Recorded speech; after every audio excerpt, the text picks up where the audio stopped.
Welcome, welcome, welcome, welcome, welcome to Isabel, watch, watch, watch, a Pomdor podcast. Bill, Yeah.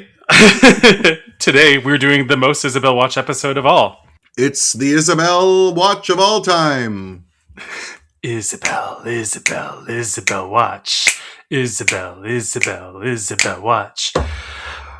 But seriously, this is Review Our Rats, a Pomdor podcast, a show where Bill and I try to watch every movie in every competition of every Cannes Film Festival and talk about why they were wrong.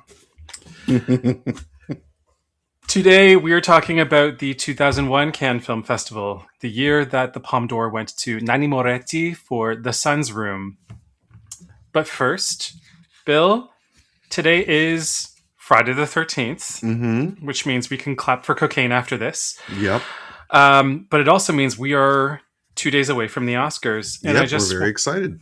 Yeah. And for listeners who may be aware of Bill's other podcast, BGM, Bad Gay Movies, Bitchy Gay Men, their Oscars coverage episode just came out. It's my favorite episode. It's the one I look forward to every year. So go check that out. I just want to know... All of this is old news by the time people are listening to this, though. You know this, right? Yeah. Shut the fuck up. So, a few announcements before we get on with our regular episode itinerary. First of all, this last week we learned we have a new jury president. We do, yes. Very exciting. Park Chan-wook, director of last year's No Other Choice and director of a beautiful movie that we covered a couple episodes ago, Decision to Leave. I don't want to sound arrogant, but I think the powers that be heard me shit-talking him on this podcast and on BGM saying he's my least favorite of the famous Korean filmmakers, and I think they got into like a Paul Dano fury over it and decided to show me. They showed you, Bill. Yeah. In addition, we learned that we have 2 honorary Palme d'Ors being dished out this year. One to... I wouldn't call him prolific, but I would call him notable, Peter Jackson, who's most known for the Lord of the Rings movies, but has also made some astonishing works of art like Heavenly Creatures. He's also still a relatively young man who shows no signs of slowing down.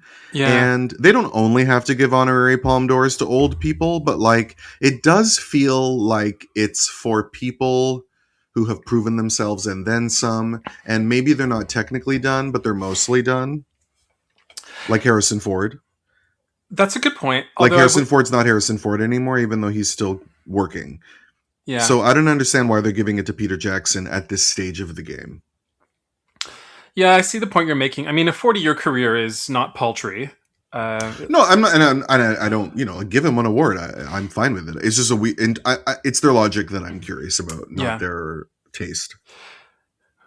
And then they're giving another honorary Palme to Barbara someone Streisand. I've never heard of. Never heard of her. To Barbara Streisand.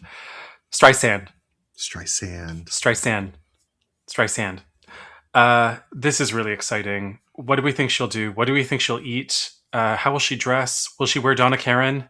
Well, I mean, I hope she goes because Barbara, like some of us in this room, me, doesn't like to leave her house if she doesn't have to. And so I wouldn't put it past her to find a reason not to go. But if she does go, I hope she spends the whole time eating and reporting on it. I hope she reports on every single restaurant she eats at and then talks about it in her speech. And then is like, oh, and thank you for this honor, And I need her speech to be too long.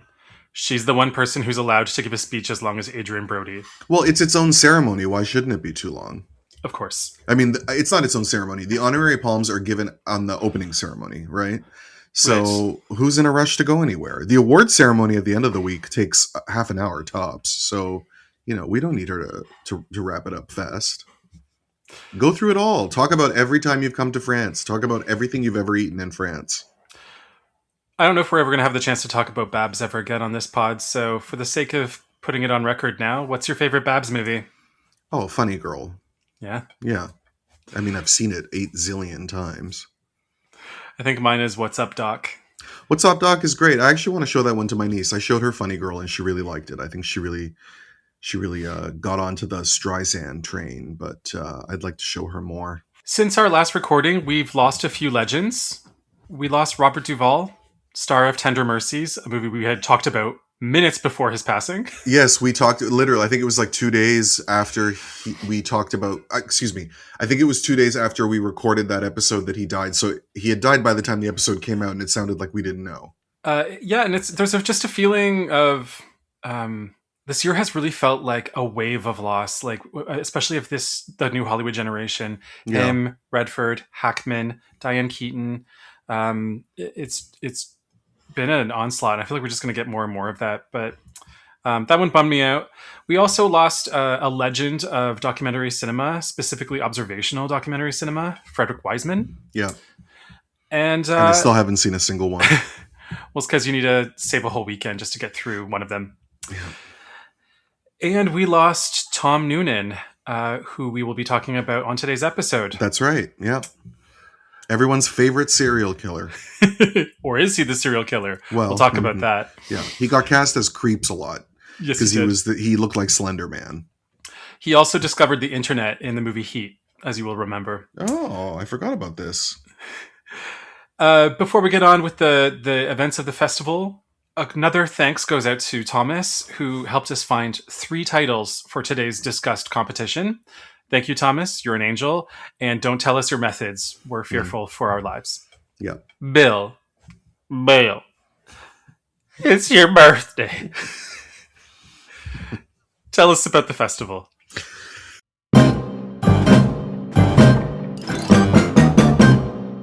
I actually don't have much to say. This section is going to be super short. This is the 54th festival. It went from May 9th to May 20th, 2001. Nobody in the summer of 2001 had any idea what was coming because, of course, 4 months later, the entire world would be a different place. And it would happen during another film festival that I was attending, which is, of course, the Toronto Film Festival. Oh, holy shit. Yes. So it happened mid-TIFF, September 11th, in case anyone doesn't know what I'm talking about. And he's talking about the release of Glitter. That's right. Well, that was that week actually. Yeah. And I actually went and saw it because there was a day when they said we're donating all the proceeds from movie theater tickets on this particular day to the September 11th fund. So Heather and I went and saw Glitter, which I maintain wasn't good, but it was enjoyable. And did not deserve the drubbing that it got, even though it didn't deserve to be praised necessarily either.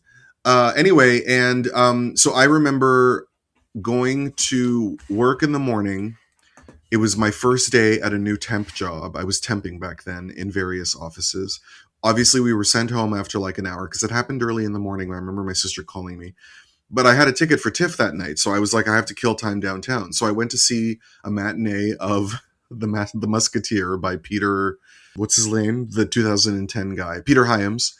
And then when I got out, they announced the TIFF was canceled. So then I went home and, it took forever. And it was just crazy. It was really, really strange to be walking around downtown and you could tell that everybody was talking about the same thing. It was very surreal. And everyone was gathered around whatever screens they could find, which weren't as many in 2001 as they are now. And that was the case for days afterwards.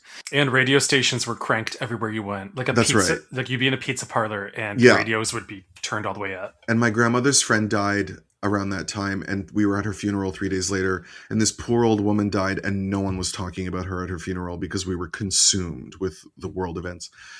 So the TIFF actually resumed the next day, and I went to my next screening the next day, and you could just tell it was different because they decided to cancel everything that wasn't a screening. So people were just attending the movies basically, and it was super, super chill and low key. And I still have never seen the film whose ticket was canceled that day. It was a Paul Cox film. And one of today's selections I saw the day before September 11th, which was another crazy day that I'll get into when we get to it. So anyway, so not too much notable at Cannes other than screenings and awards. But later on that year, again, the world changed. Travel was never the same. American politics was never the same. It's insane. Sorry, before we move on to the next section, I just want to ask you, how do you remember this festival and what do you remember about this time of 2001? I was 24 and I saw a lot of these movies in the theater. A lot of them I haven't seen since then, and it is amazing how different they are to me now. It's amazing how different I am now. Yeah. I don't know. My mid-20s wasn't a good time in my life. It was around the time that I decided to actually pursue acting instead of talking about it. So it good times were had later on. My late 20s and on was a much better life. My early 20s was not something I care to remember. Mm. Yeah. I remember, and certainly not something I care to bore our listeners with. That's for sure. No, I get that. Like, it's a transitional phase. This was the first festival I really followed in newspapers as it was unfolding. The previous year's Palme d'Or winner really turned me on to Cannes as like as something that I wanted to keep following, because I was a Bjork fan. Obviously, my taste about Lars von Trier has changed over the years, but I remember like getting excited about some of the titles in this competition, getting curious about other titles, being shocked when the movies I thought would win would not win, because I just assumed something I knew was going to be a winner. And I'll talk about how I watched some of these movies as we go through the selection, because I did also watch a lot of them in theater. It's also the only time I've ever seen the whole ceremony. Oh, cool. And I don't know why. It was televised, or I don't remember. Did I have the internet in my house in 2001? Somehow I watched it. I remember watching it. I remember the speeches, and I remember the jury president, and all of it. I'll also mention the bad period of Cannes poster art that we're in the late 90s and early 2000s. This festival's poster art is it's the outline of a man taking off his hat in greeting, except his body and the hat are stars and his head is an earth. It's like Rene Magritte took a shit. Greg, tell us about the other competitions. Go ahead. Opening our festival was competition film Moulin Rouge by Baz Luhrmann, which we'll get to later. Do you think that people would have had enough of silly love songs? Oh, wow, you're going to do this, eh? I look around me and I see it isn't so, no. To the The winner of Un Certain Regard was Boyhood Loves by Yves Caumont. It's a family drama starring Mathieu Amalric, which I'd not seen or frankly heard of till today. But also in Un Certain Regard were a number of movies that got publicity throughout the year. The Anniversary Party by Jennifer Jason Leigh and Alan Cumming. One of the last like 90s bratty indie movies, I'd say, and before they go to the style. Terrible. I liked it at the time. I just remember Jane Addams looking for her husband and her beeper. Winning the Camera d'Or, we have the Inuk film Atanarjawat, The Fast Runner by Zacharias Kunuk, a beautiful, quiet epic, which our friend Jeff McDonald got me for my birthday on VHS one year. Oh, that's nice. I think the movie's amazing. I ended up seeing it at Jackman Hall on the big screen, and I thought it was great. And I've never seen any of his other films. Neither have I. A recent poll voted this the number one Canadian movie, and like the top of the list had a lot of Sarah Polley on it. So I know there was some posturing being done in the votes here, but I actually do think that this movie represents our nation's cinema like. I think it's a really, really good choice. I don't think it's posturing. I think people just haven't seen a lot of Canadian movies, and yet they take part in these polls anyway. Also, in Un Certain Regard, we have Lan Yu by Stanley Kwan, the guy who made Rouge. Have you seen this one? I have. This is actually the movie that I saw the day after September 11th. And I remember the screening very distinctly. I was with my friend Bessie. Hi, Bessie.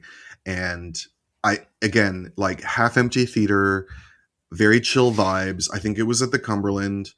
And I just remember it really, really distinctly. I'm amazed we shut up long enough to watch the movie. It's a sexy gay movie. Cool. Yeah. A movie I really loved that I rented from Rogers Video was Late Marriage by Dover Kosashvili. And I've never seen that. It's great. It stars Lior Ashkenazi from that movie. Yeah, I was going to say it's an Israeli film, isn't it? It is, but it's about Georgian Jews. And it's a really cool movie. And I watched it in my friend Media's basement. And I just have this memory of her like pointing out how a lot of the words sounded similar to Arabic for her. Yeah. He was a real heartthrob back then too. Ashkenazi? Yeah. Yeah, he really was. And then he, like all Israeli men, he just aged into Josh Mostel. Jessica Hausner is in Uncertain Regard with Lovely Rita. We talked about her in our 2023 episode. Hal Hartley's in competition with a loose Beowulf adaptation starring none other than Sarah Polley and Julie Christie, called No Such Thing. I really like this movie. It's one of like his fans don't like this movie. I always really liked it. A very culty horror movie about the internet. Pulse by Kiyoshi Kurosawa would go on to be the Fibresky winner for Uncertain Regard.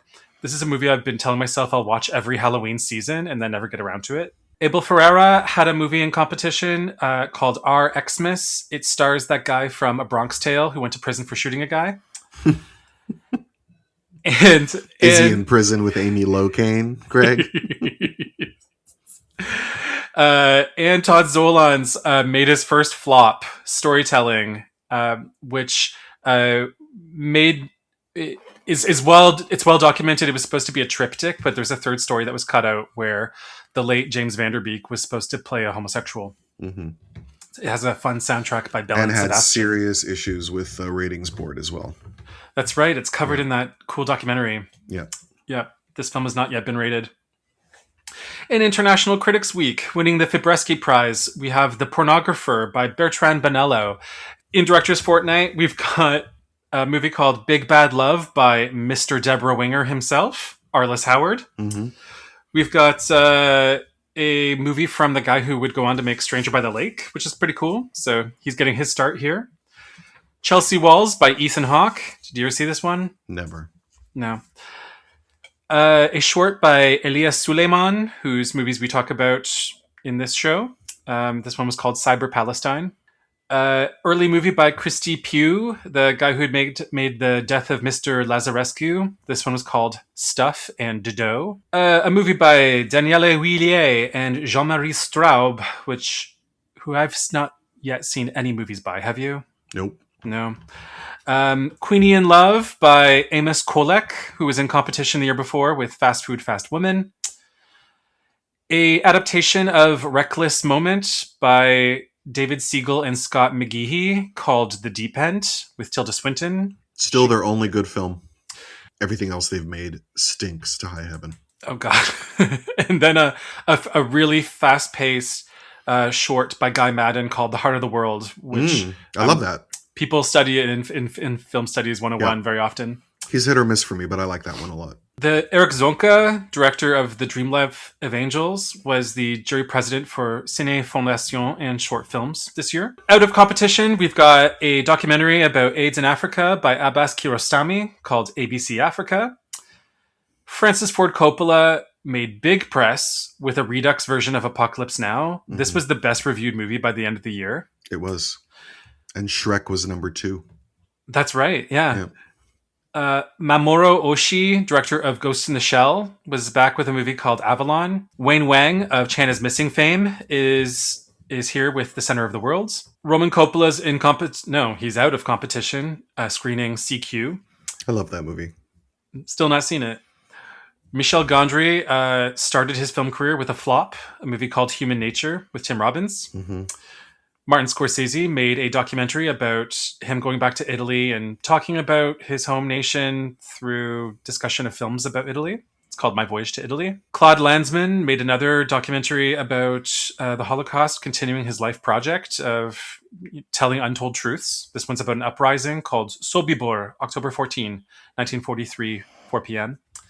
And Claire Denis made her body horror film Trouble Every Day, which many people love and I've still not seen. And many people really hate. It is a messy, messy movie. Where do you stand on it? I remember enjoying it well enough. It's not one of my favorites of hers, but there is blood everywhere in that movie. It's just all over the walls. It's everywhere. The closing film this year was Savage Souls by Raul Ruiz from Chile. We've talked about him before in our 1998 episode, I believe, or was it 96? Three lives and only one death. Mm-hmm. At the end of the year, the Best Picture Oscar went to A Beautiful Mind, and the Best Foreign Language Film Oscar went to a movie we're going to be talking later on in this episode, No Man's Land. The Golden Lion went to a movie I love so deeply, I know. Monsoon Wedding. And I don't love any other films of hers this much. I love Mississippi Masala, honestly. Oh, I've never seen that movie. Yeah. I think it's one of her few movies I haven't seen. So sexy. And the Golden Bear went to Intimacy by Patrice Chéreau. Mark Rylance and your favorite, Carrie Fox, having unsimulated sex on screen. I need a moment. He was so cute, though, when he was young. No, he was hot when he was younger. He looked like he could fuck. And then get to Bones and All when he's wearing the diaper. I know. And well, not even that. Like, even before that, he's just become... He's become the old man in Pixar movies for some reason. He always talks like that. Like, he looks like he's... he has spent his life making cookies in a tree with his brothers. And I don't know where that's... Bill, tell us about the jury. All right, so the jury was a bit of a situation this year because originally Jodie Foster was asked to be president and was thrilled to say yes because it was something that she'd always wanted to do. Jodie Foster originally came to the Cannes Film Festival with Taxi Driver in 1976 and actually acted as French interpreter for Martin Scorsese and Robert De Niro because, of course, she's fluent in French.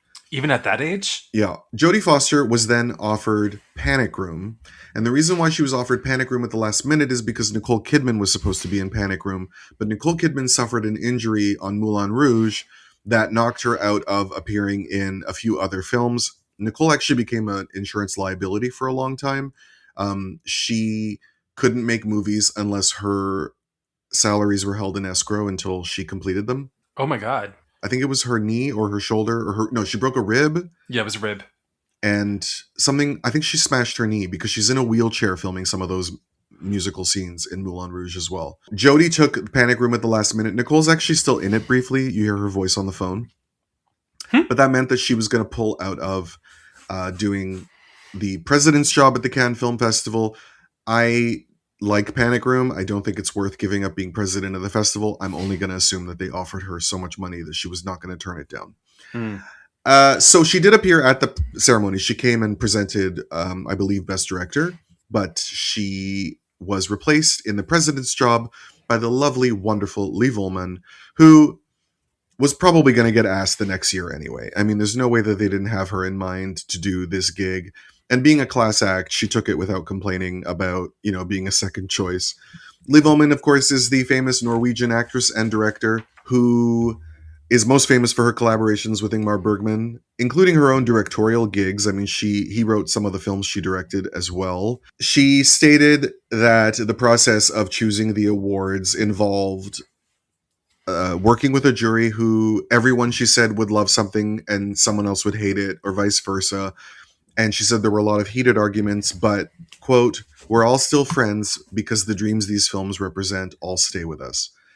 She was, of course, nominated for an Oscar twice for The Emigrants and Face to Face, and continues to be this wonderful, bright light of cinema past and present. We have Mimmo Calopresti, Italian film director, screenwriter, producer, and actor. We watched his film La Seconda Volta, second time. We watched it on VHS. Did we, though?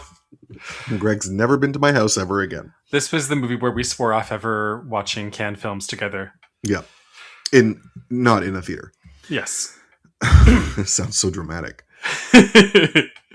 We have the great Charlotte Gainsbourg, English-French actress and singer.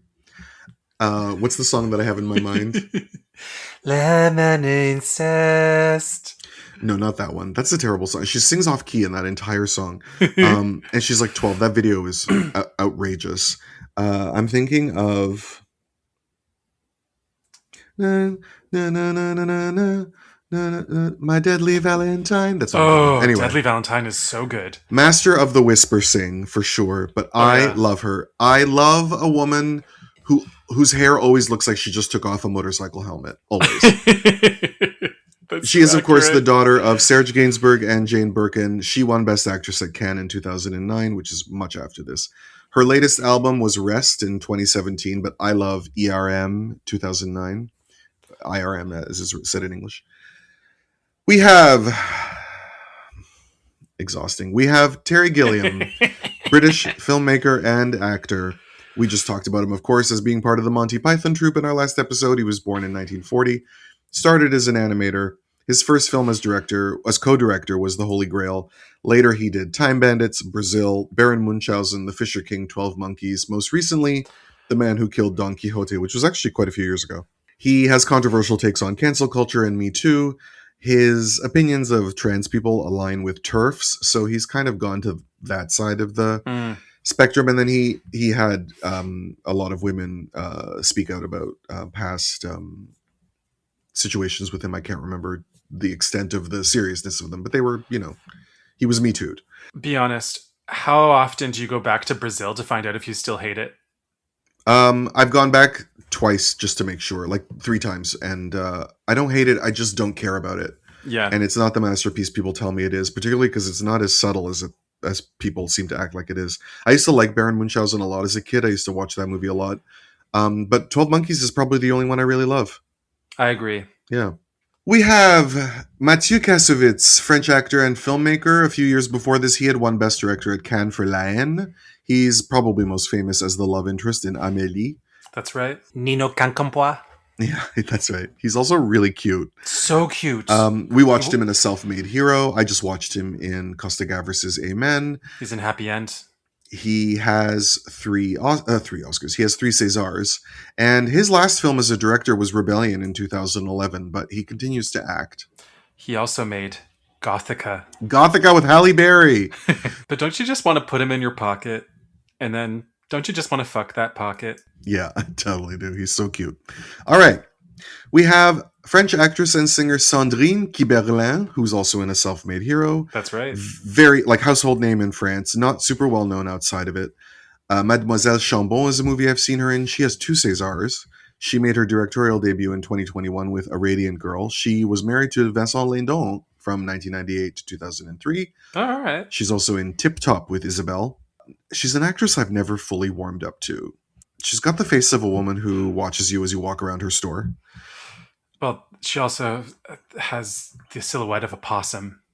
Yeah, but she is talented. Cool. We have French director and author Philippe Labro, 1936 to 2025. French author, journalist, and film director. He, while covering the assassination of JFK for the French newspaper François, met Jack Ruby in Dallas days before Jack Ruby shot and killed Lee Harvey Oswald. Holy shit. So he was officially interviewed by the Warren Commission because of it. Labro was also a close friend of Jean-Pierre Melville. He wrote many, many books, including an autobiography of his that received the Prix Interallié in 1986.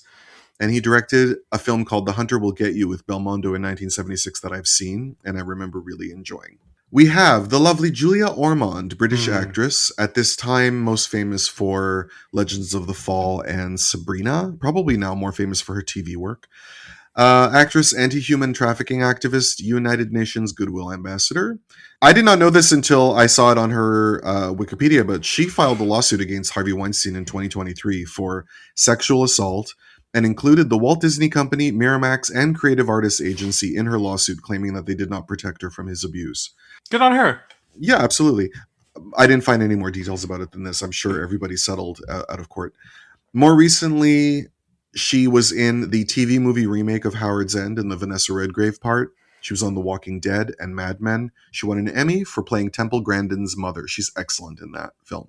We have Moufida Tlatli, 1947 to 2021, Tunisian film director, screenwriter, and editor, best known for her breakthrough film, The Silences of the Palace in 1994. Have you seen this movie?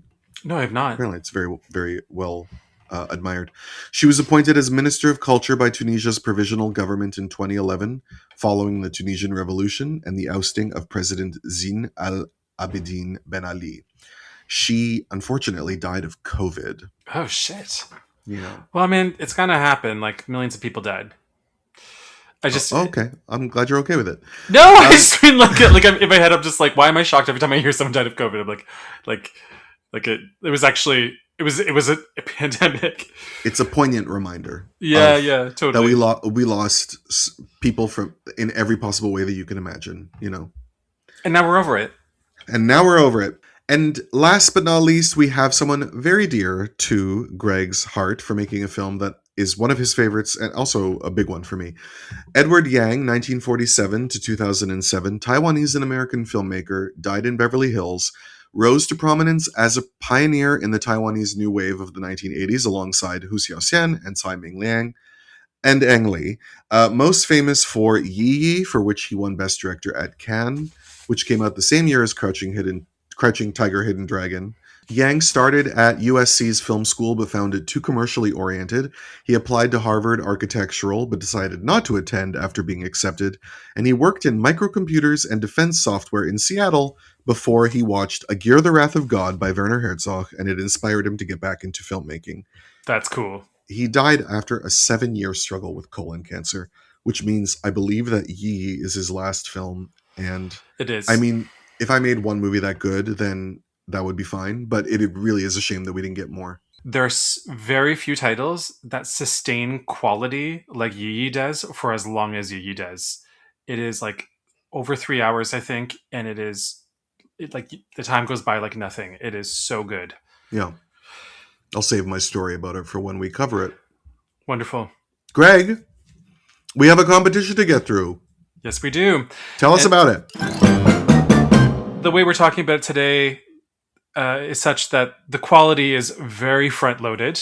We're going to talk about some bangers, and then we got to get through some Dans. We're going to get through some MASH. Yeah, we really do. Winning 3 prizes for the very last time in Cannes Film Festival history, we have The Piano Teacher, La Pianiste, by Michael Haneke from France, Austria, and Germany. It's his first co-production, I believe.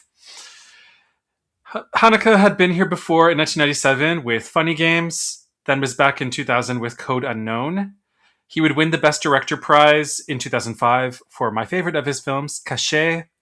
Would then be back to win the Palme twice with The White Ribbon, which we talked about in our 2009 episode, and Amour, for which he won in 2012. And then he was back one more time with Happy End in 2017, which we talked about in our episode covering that year. He's getting old, unfortunately. We don't know if he will make another one, but he has quite a body of work underneath him. This movie tells the story of a spinster piano teacher, played by none other than herself, Isabelle Watch. She's a piano teacher out of Vienna Conservatory who lives with her mother, played by another Haneke stock player, Annie Girardot. Mm-hmm. Who won a César for this movie. Deserved. Mm-hmm. And who pursues a sadomasochistic relationship with one of her students, played by a once dreamy Benoit Magimel. I know, he's so cute.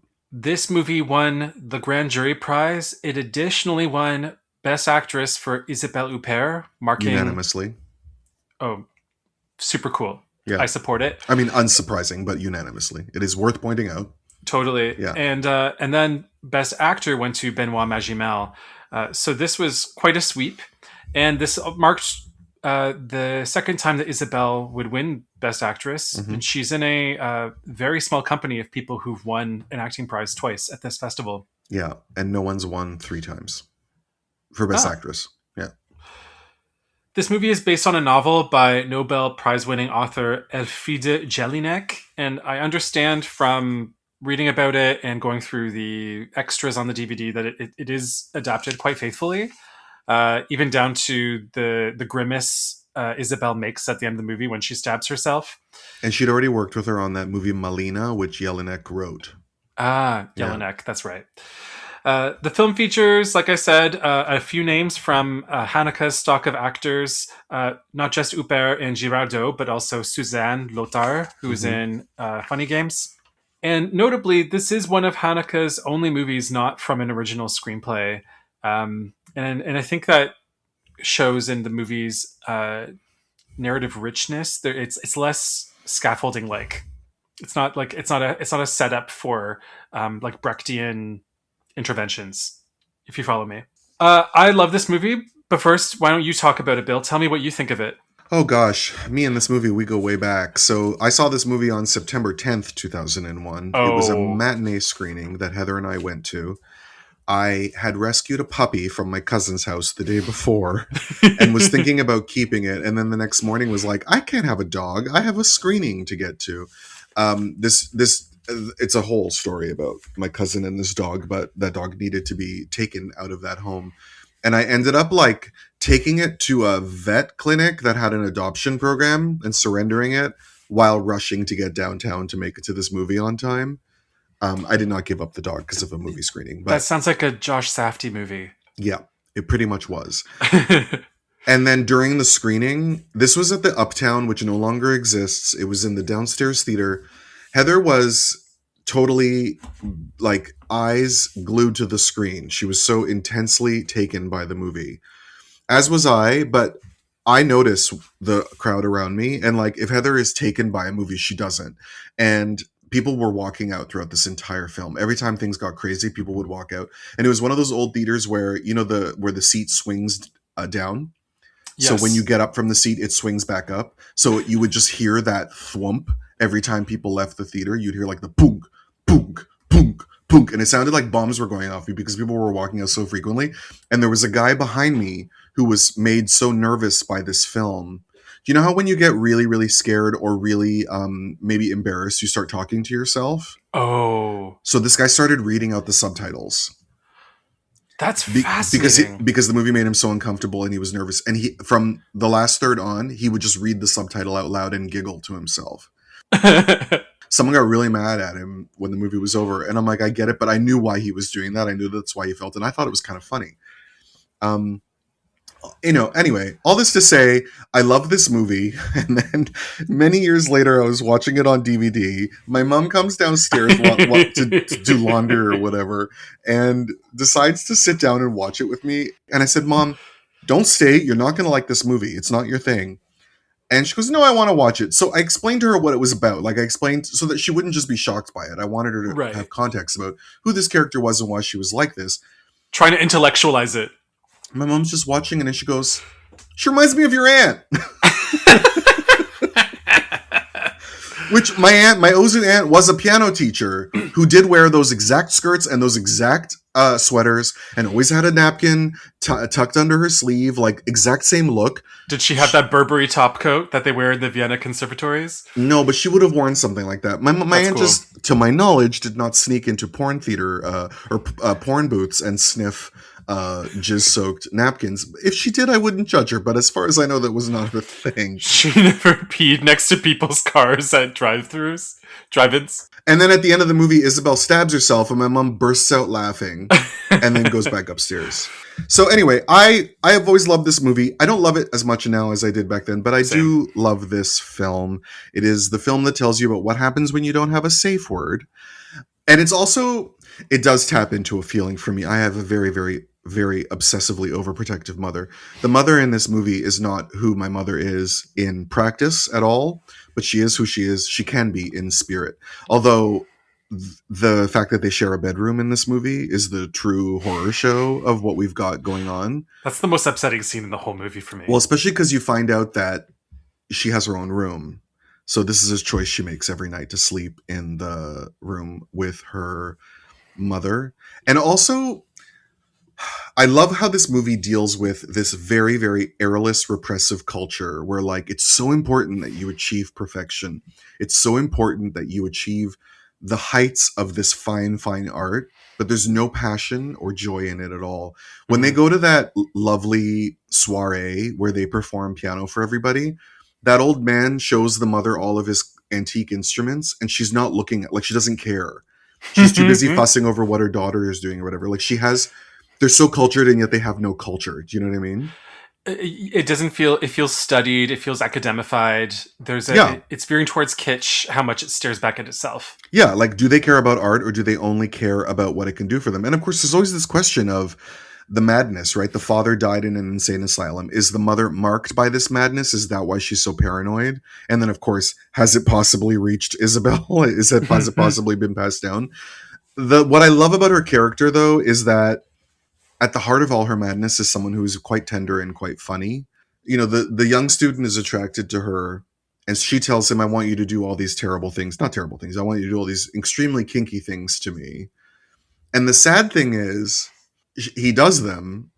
she can't enjoy them because they're actually not the fun that she thought they would be. They're actually quite traumatic. And that's why she has to stab herself in the end, because there's nowhere she can find to land. Yeah. She can't be satisfied with a traditional, respectable relationship, and her needs aren't met by her exploring her kinky fantasies. So what is there? Like, everything is meaningless. So why stay to play the piano? Why stay alive? That's just it. And then she storms out of the conservatory. Yeah. This was the first time I'd watched this movie in 24 years. And to mark the occasion, I showed it to some friends from my rugby team. Yeah. And to you say all cut your pussies in the bathtub after? To say nothing about the church giggles shared throughout the most shocking scenes of the movie. Like, it really was cool to debate it afterwards, and we were all quite divided on it. Particularly on the exhibited features of her paraphilia, like in the activities of the last 20 minutes. People just started to step off a bit and be like, okay, this is becoming like too much, or I'm having to, I don't feel like I have a grasp on the character development anymore. And I have some things to say about that. I first watched this movie by renting it on VHS and watching it in the home entertainment setup I had in my bedroom that I shared with my older brother. And I just remember bursting out laughing when Walter began reading her letter. And I would quote it at school all the time to my best friends. Of course you did. I want you to sit on my face and punch me in the stomach until my tongue sticks out and licks your asshole. Yeah. That was, to me, was like the height of comedy. And now actually I do most of those things except for getting punched in the stomach. Well, yeah, except it doesn't work quite that way. Like, none of us are Jack in the Boxes. You know what I mean? Like, her fantasies are written, but like they're written by somebody who hasn't had sex. Yeah. The thing that I think makes the movie great is her believability as somebody who feels loneliness for sex. And she feels like she feels a deep void of human connection, and that is attached to these desires that she's never explored before. She's never had to contract BDSM with someone before. She's new to this. Mm-hmm. So we see her stumbling, biting off more than she can chew. And then she watches a guy like coast by who she could have had, who might have even been game to do a couple of these things. And it's when you combine that with her perfectionism about her piano teaching and about her obsessiveness about Schubert and about people respecting what Schubert is about, and being so fixated on the manner with which you play Schubert, you don't just bludgeon the piano. Mm-hmm. That's not what this piece is about. It's just it speaks to this. It reveals this character who is so lonely and projects it through these perfectionisms and these fixations on material everyday things and hobbies and vocations. And so when her first chance at a romance with her student goes awry, it upends, she just she has an identity crisis, hence the stabbing of herself, and then the abandoning of the conservatory. That's her performance. Yeah, it's also this contrast of like, she has this high value of the art of Schubert and all these things, and to be passionate about it is seen as gauche. Walter is he's funny and charming, and he's enthusiastic, and so he's treated like he's a cringe because of it. And he and because of that, like, she hates the part of herself inside that's tender and funny, and that's what he represents. So she has to destroy him. That's why she's very destructive with him. Like that scene where the figure skaters are skating, and then the hockey players all come on the ice. All the other hockey players just start playing. Walter's the only one who skates up to them and apologizes for making them get off the ice. Oh, that's a cool observation. Yeah, like that's every moment is an opportunity to show how he's the manic pixie dream girl, and it's Isabel who's like the big tough guy. And he's even got the Gwyneth Paltrow Brad Pitt haircut to match. He totally does. And he's wonderful in it. I just don't know that I needed him to win Best Actor as a way to reward this aspect of his character. And there are other much stronger candidates in this festival. This movie did not need to win 3 awards, and as you said, it inspired the Limitations, the Hereafter. This and L'Humanité a couple of years earlier inspired the creation of rules about multiple awards, because it was a bit of a scandal when it won this many. And so then I know it's not 3 awards 2 years later when the Charot jury gives 4 prizes to 2 movies. But No, but that was also a problem, and it was yeah, commented on. Yeah, okay. because So the thing is that like there's only so much you can do to enforce these rules, mhm. right? Which is what happened with the Charot jury. I'm unsure if his performance deserves an award. When I got to the end of watching all these movies, I actually didn't think of one that was. I actually didn't think of one that was much better. Mm. And I do think he volleys very competently with her. She doesn't make him look like a junior or a novice. I don't know. Like, I don't think it's undeserved. I just don't know that it's needed, especially because it's a movie that's her showcase. Yeah. And I'm also not sorry that he has a Best Actor Cannes prize. It's just Yeah. we could have spread things out a little bit more. My favorite, yeah, that's true. My favorite thing about his performance, I will say, is I do feel that he is disrespecting Schubert when he hits those keys like an athlete or a surgeon. Like, there's just something so intense about him. And when she Yeah. talks about how like certain playing is supposed to be like a whisper and some of it's supposed to be like a cry, you know, like the Hanukkah and Isabel and him are making me feel like I feel like I'm getting a music lesson as I'm watching it. Yeah, and one of my pet peeves in movies is people who fake playing piano badly, and they fake it really, really, really well. I mean, they had both studied piano in the past and took it back up to prepare for this role, and then it's doubles in the close-up scenes where you just see their hands. First of all, because I know Isabel's hands, and those aren't them. But when you see them, like there are scenes where he's playing on camera, and he's faking it exceptionally well. I think this movie mostly succeeds because of how it works affectively. Yeah. Like it's quite funny when she's at work. She's biting and really kind of a cunt to her colleagues, Mm-hmm. and it is played for comedy, and it's good comedy. It's good humor.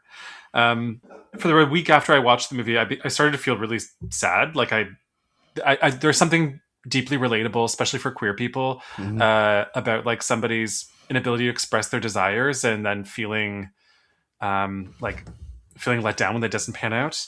Yeah, and that they can only express it in secretive ways. Yeah, totally. Yeah. I just feel as the movie reaches its climax, we get a few too many gags or stunts. And I wish that the movie had some more of that mannered restraint that the first act of the movie has, because the first act is perfect for me. But it is also crazy the length she goes to. I mean, the broken glass in the jacket is pure camp. I mean, that is just magnificent. And how amazing is that shot? It was really hard to pull off. They did multiple takes. The shot of her following him to the janitor's closet at the ice rink. It's the one expressionistically shot moment of the movie. The rest of it is usually still camera work, but that we follow him. He walks to her. They go into the janitor's closet. He humps her mouth. Mm-hmm. The camera has to be somewhere where we don't see her making fake puke come out. Yeah. And then we get her lying on the ground doing this, like reaching out at him. It's so good. One of the most famous stills of the movie. And the last shot where she stabs herself and then walks out, that was 52 takes to get it right. Yeah, and the final pages of the book, it's described that she snarls like a horse when she stabs herself. And so the reason why they kept having to get that take is Isabel needed to get the face right. Yeah, but that also means they have to keep resetting the shirt with the blood pack. I know. And she is but her snarl is so ghastly. Oh, she's great. She's great. She is. Yeah. All right. We spent a lot of time talking about that. Yeah. Bear with us, listeners. We're about to do you another one in. I'll probably end up cutting half of it out. We had 2 Best Director winners this year. First of them was Mulholland Drive by David Lynch. This was a co-production between the US and France because it started as a TV pilot for ABC for a TV show that never took off. They watched the pilot, thought there was too much smoking, thought that the two actresses in the lead roles were too old to be stars of a TV show, and they canned it. But then Lynch shopped the material around and got funding from Studio Canal from France. He attached a second half to the movie, and the rest is history. Lynch, Kyle MacLachlan was on the Louis Theroux podcast this week, and he said that they also filmed Twin Peaks with a movie ending in case the pilot didn't get picked up. So apparently it's something that television dramas did commonly at the time. That's cool. Yeah. Lynch has been in competition before. This would be his last time. He won the Palme d'Or in 1990 for Wild at Heart. As I recall, controversially, it was we're going to talk about it soon, but it was a derided movie. Hmm. He was back in competition with Twin Peaks: Fire Walk with Me in 1992 and The Straight Story in 1999. This film was shown in the Cannes Classics section in 2021 after its legacy had developed over some time. This film is about how moving to LA isn't easy. That's right. It's about silencio. Silencio.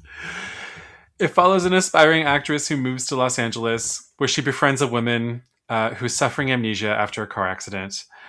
Several other not clearly related vignettes take place between the scenes of the two lead characters, trying to solve the mystery of who the amnesiac is and what happened to her.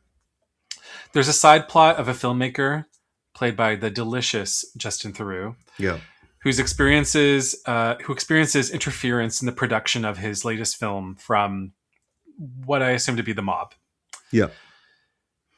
Accolades for this movie were multiple by the year's end. It won Best Film from both the New York Film Critics Circle Awards and the National Society of Film Critics. And it got him a Best Director nod at the Academy Awards. Mm-hmm. He lost to Ron Howard. He sure did. Before we talk about what we think of this movie, its legacy has endured, such that it placed number 2 in the most recent New York Times poll of the best movies of the 21st century, and it made the top 10 in the most recent decennial BFI poll of the best movies of all time. Bill, tell me about this movie. Tell me about when you first watched it. Tell me about how you continue to watch it and what you think. I don't know how to talk about this movie. I love this movie so much. Like, it bubbles out of me. I hadn't watched it in a while, although I saw it in the theater with my sister, and I've talked about this before, she's a very adventurous moviegoer. She's not narrow-minded. Yeah. However, a movie that plays fast and loose with its narrative, you know how this movie, the characters change names halfway through and all that stuff. And that's usually something she doesn't go for, and she loved this movie. And I know that it's because it does such a good job of yanking your chain. Yeah. That even though, and I didn't understand it at all the first time I watched it, and I still loved it.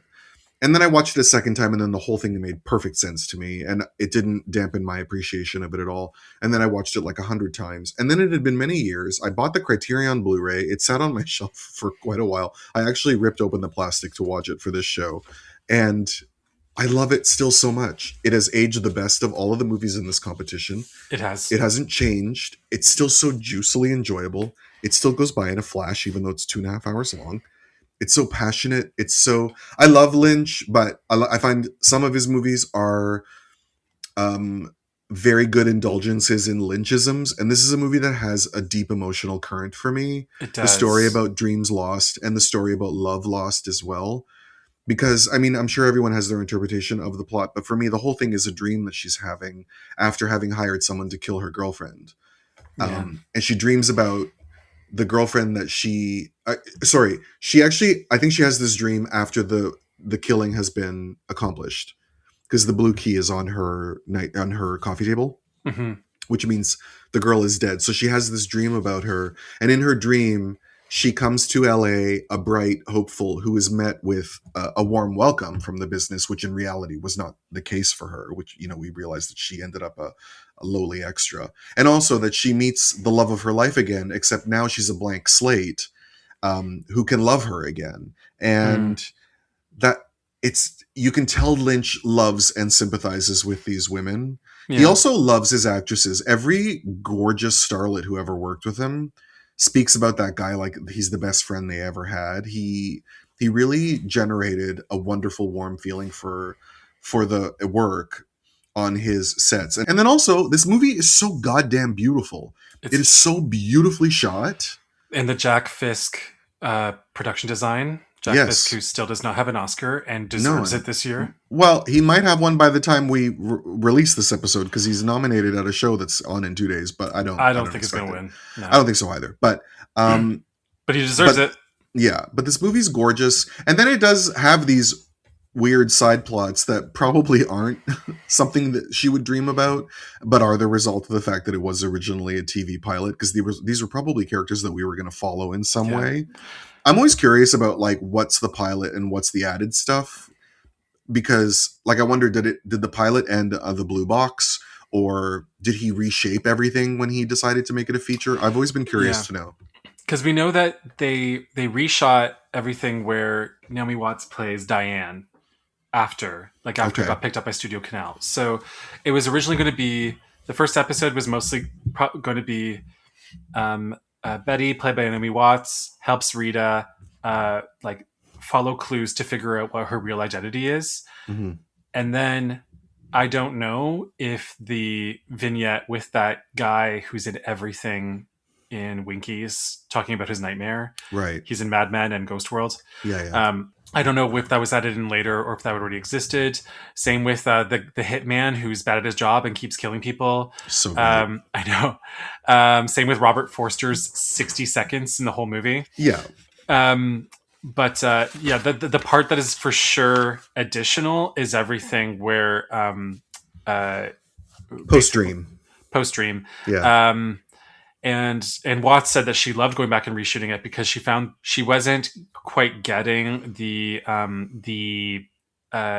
gee golly precious gidgety persona that was Betty when they filmed the pilot, but then performing her mirror in Diane, she started to get this complexity and started to appreciate more what she had done the first time around. Yeah, and this performance, of course, launched her career. No one knew who she was before this, and my sister was obsessed with her after this movie came out. And I remember watching it at home, and she walked in, and she's like, "Oh my god, have you gotten to the audition scene yet?" It's the best scene. It's hot. There's like 4 or 5 best scenes, but it's it's one of them. Absolutely. And thank God for the Diane scenes, because that's when you really realize what a great actress she is. Because when the movie first started, I was like, who is this and why is she so corny? And then I realized that was the point. But Ann Miller. And Ann Miller and Lee Grant. My God. Yeah. This scene where they make love is so passionate and beautiful and truly erotic. Yeah. And you really believe that they're falling in love with each other in that moment.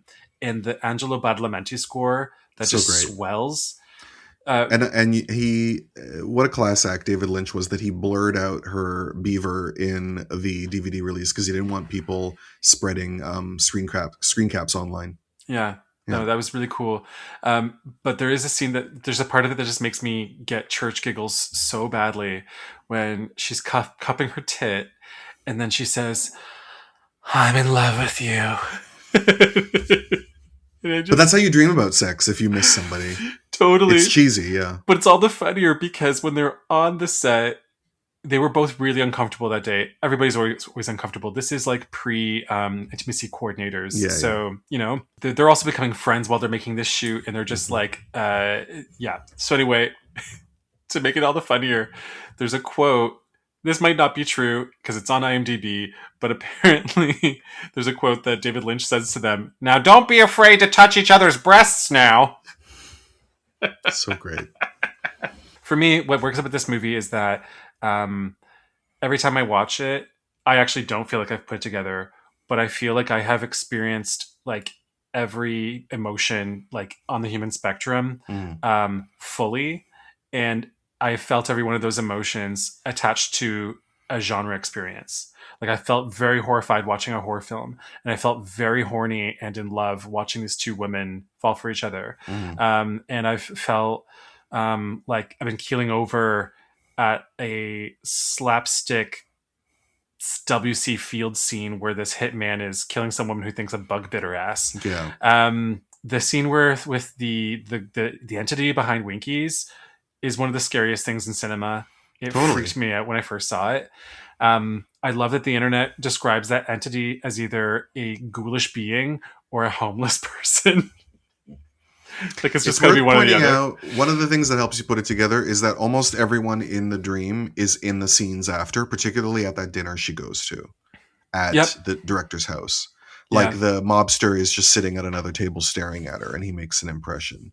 And this is the girl Yeah. played by Melissa George, is the one who kisses her at the table. You know, like everybody makes an impression, and that's why she goes home and then has this dream about all these people. Yeah, I guess the part that I'm still trying to put together is like, how does he figure in both? No, it makes sense. The other movie that won Best Director was The Man Who Wasn't There by Joel Coen, made by the Coen brothers. The Coens are Palme d'Or winners for Barton Fink. They won the Palme and Best Director in 1991. They were back with The Hudsucker Proxy in 1994. With Fargo, for which they won Best Director in 1996. They were back with Oh Brother, Where Art Thou in 2000. The Lady Killers in 2004. No Country for Old Men, which won nothing at all in 2007. And then Inside Llewyn Davis in 2013, for which they won the Grand Jury Prize. So these guys are here a lot, and we have not... we're not even at the halfway mark and covering all of their entries into this festival. Yep. This film is set in 1949 and tells the story of Ed Crane, a withdrawn barber who leads an ordinary life in a small California town with his wife, who he suspects is having an affair with her boss. His situation changes when a stranger comes to the barbershop and offers him the opportunity to join him as a partner in a promising new business, which is dry cleaning, in exchange for an investment of $10,000. Drawn to the idea, he plans to blackmail his wife's lover for the money. This movie is very much in the expressionistic worldview of the Coens. The idea that like chaotic things happen to us, and it has nothing to do with whether we are more morally right or upright. And justice is not a promise, and values are not universally given. It involves a crime and a protagonist who have nothing to do with the urban underworld of typical noirs, usually set in large coastal cities. And it features Oscar-nominated photography by Roger Deakins in black and white, though the movie was actually shot in color and then converted to black and white in post-production. The movie is influenced by the novels of James N. Cain, as well as the style of Shadow of the Doubt. It's also influenced by, in the words of the Coen brothers, cheap documentaries and sci-fi from the 1950s. As hard-boiled crime dramedies from the Coens go, I find this one to be insipid and a shallow experience. It is gorgeous drag. I take nothing away from this. I find it very flat. This was the most altered for me of the movies that I rewatched for this podcast. I remember thinking this movie was extraordinarily good when it came out. Hi, Jocelyn. I saw it with her. And I remember that night very well, too. But, and I hadn't seen it since that night. And watching it 25 years later, I was like, oh, it's not that interesting. It's quite thin. It's basically the same plot as Fargo, except in a different setting, which is, a best laid criminal plans that go haywire. And in an ironic way end up, firing back on the protagonist.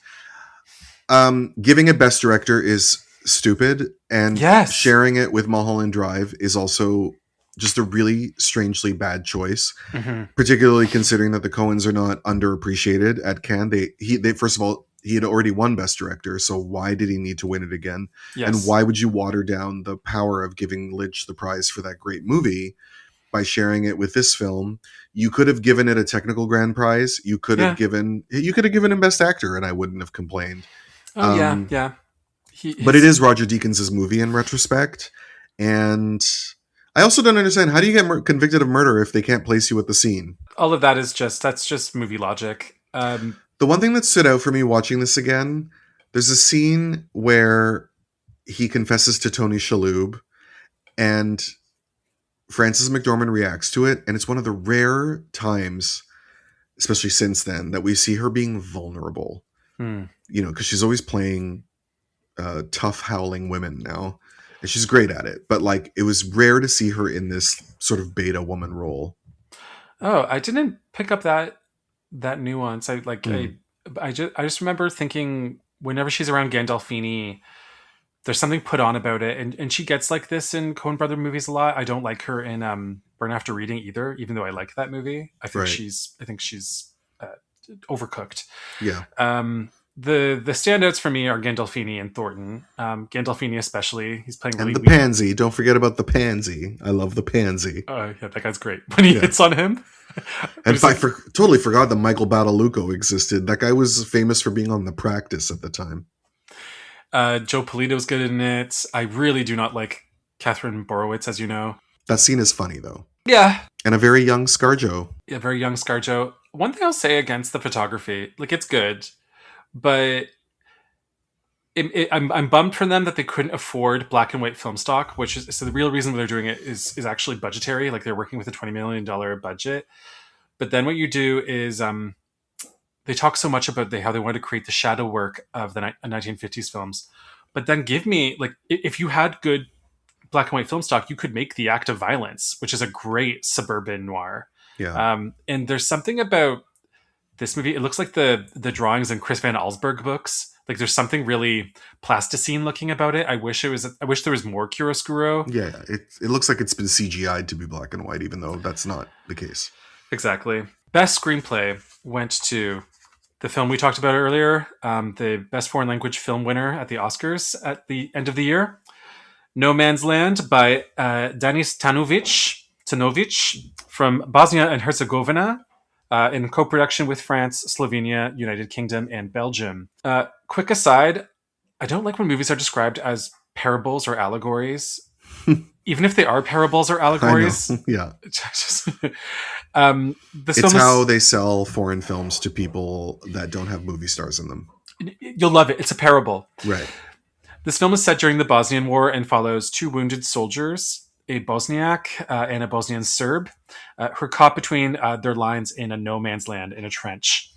The two soldiers confront each other in that trench where they wait for dark. We see these comedic exchanges between them where they trade insults at each other, but eventually they begin to find some common ground. Confounding the situation is another wounded Bosniak soldier who wakes up finding out that he's on top of a landmine, which will blow up if they move his body even remotely, even minutely, I should say. The movie then has this extra plot context of really shitty people who you work at Unipropifor and cynical journalists who are trying to get that shot that's going to make them the most sought after news item that evening. There's a journalist in this movie who's played beautifully by Katrin Cartledge, who died in 2002. What did she die of? She died of pneumonia. She died of sepsis. It's always sepsis, I think. It was pneumonia. Some observations about this movie: it has no score. There's a couple of non-diegetic songs that play at the beginning and the end, but other than that, all of the music we hear is in the environment, which helps us get grounded in the battleground and into that trench. It gets more intimate that way. She died of pneumonia and septicemia caused by a pheochromocytoma, which is a tumor. Yeah. This movie is deeply cynical about the United Nations and peacekeeping efforts and the role of journalism in war zones, and maybe deservedly so. And the more recent film Quo Vadis Aida from Bosnia also takes shots at the UN, because the Bosnian War is when everyone really started to wonder what the hell we had the UN for. Given that that was the war when they were really... I mean, it had happened with Rwanda as well. Oh no, Rwanda's after this, isn't it? Rwanda's or it's around the same time. But yeah, with this whole like... we're peacekeepers, but like, is it actually genocide? Is it actually a war? Should we get involved or should we not get involved? You know? Yeah. I find every performance in this movie is sturdy. All the dialogue keeps a screwball pace, but the movie, like, it doesn't veer off too far into satire or farce. There's a it's so funny, and yet it never undercuts the seriousness of the subject. No. Yeah. And the movie is very politically critical, but never feeling glib. Never becoming screedy or cheesy. Well, no, because it's about glib people. Like, these guys are yelling at each other. They're yelling at each other like, well, your side did this. Well, your side did this. As if one person stands for everything to do with a side of a war. Like, it's basically presaging what's going to happen on Instagram and all the things we have to endure for people who know what everybody else is doing wrong. But they have no part of it, basically. And then you have all these other things like the UN, you have the journalists, you have basically all these people who, in the end, they leave. Everyone gets what they want. No one has helped anything or changed anything. The press isn't useless, but they're motivated by greed, not their humane values. And so it's just left like without an ending because there's no solution, basically. Yeah. And all of this in 97 minutes. It is a speedy movie. Yeah. It's a hard sell to tell somebody, like, I think you should watch this Bosnian War movie. It's really good. It's really funny. There's a guy on top of a landmine, but it is honestly very rewatchable, and I feel like I could recommend it to almost anybody. Well, it's a parable, Greg. It's also a real upset when it wins the Academy Award, which was presented by Sharon Stone and John Travolta. This was her first public appearance after having a stroke, and she spent months in rehab making sure she could walk and talk because she was determined to present this Oscar and have everyone think she was every bit the movie star she ever was. And if you watch it, she's great. And Amélie had 5 Oscar nominations that night. It was every idiot's favorite movie of the year, and it was so predicted to win Best Foreign Film that the DVD of No Man's Land says Academy Award nominee on the cover. I know. Because if they thought it would win, they would have held the DVD release back a little while longer to decide whether or not they should release it with Academy Award. But they're like, it's not going to win, so why bother? So it was a real shock when it won. But, having seen both movies, they picked the better film. They did. Yeah. And I know what drew people to Amélie. If you don't see movies very often that have a very totally imagined world, you can be swept over by its Christmas colors and her cute little bob and the that Jan Tiersen score and all that little shit. But it is. But even Genet's made better films. He has. Yeah, it's grating. Moving on. Now on to the rest of the films in competition. And what a way to start. We've got Distance by Hirokazu Kore-eda. Kore-eda has been in competition a number of times. This is his first time. He's back with Nobody Knows in 2004, winning the jury prize for Like Father, Like Son in 2013, back with Our Little Sister in 2015, then winning the Palme d'Or in 2018 with Shoplifters, and then coming back with Broker and Monster, which each won prizes from those juries, though not for him.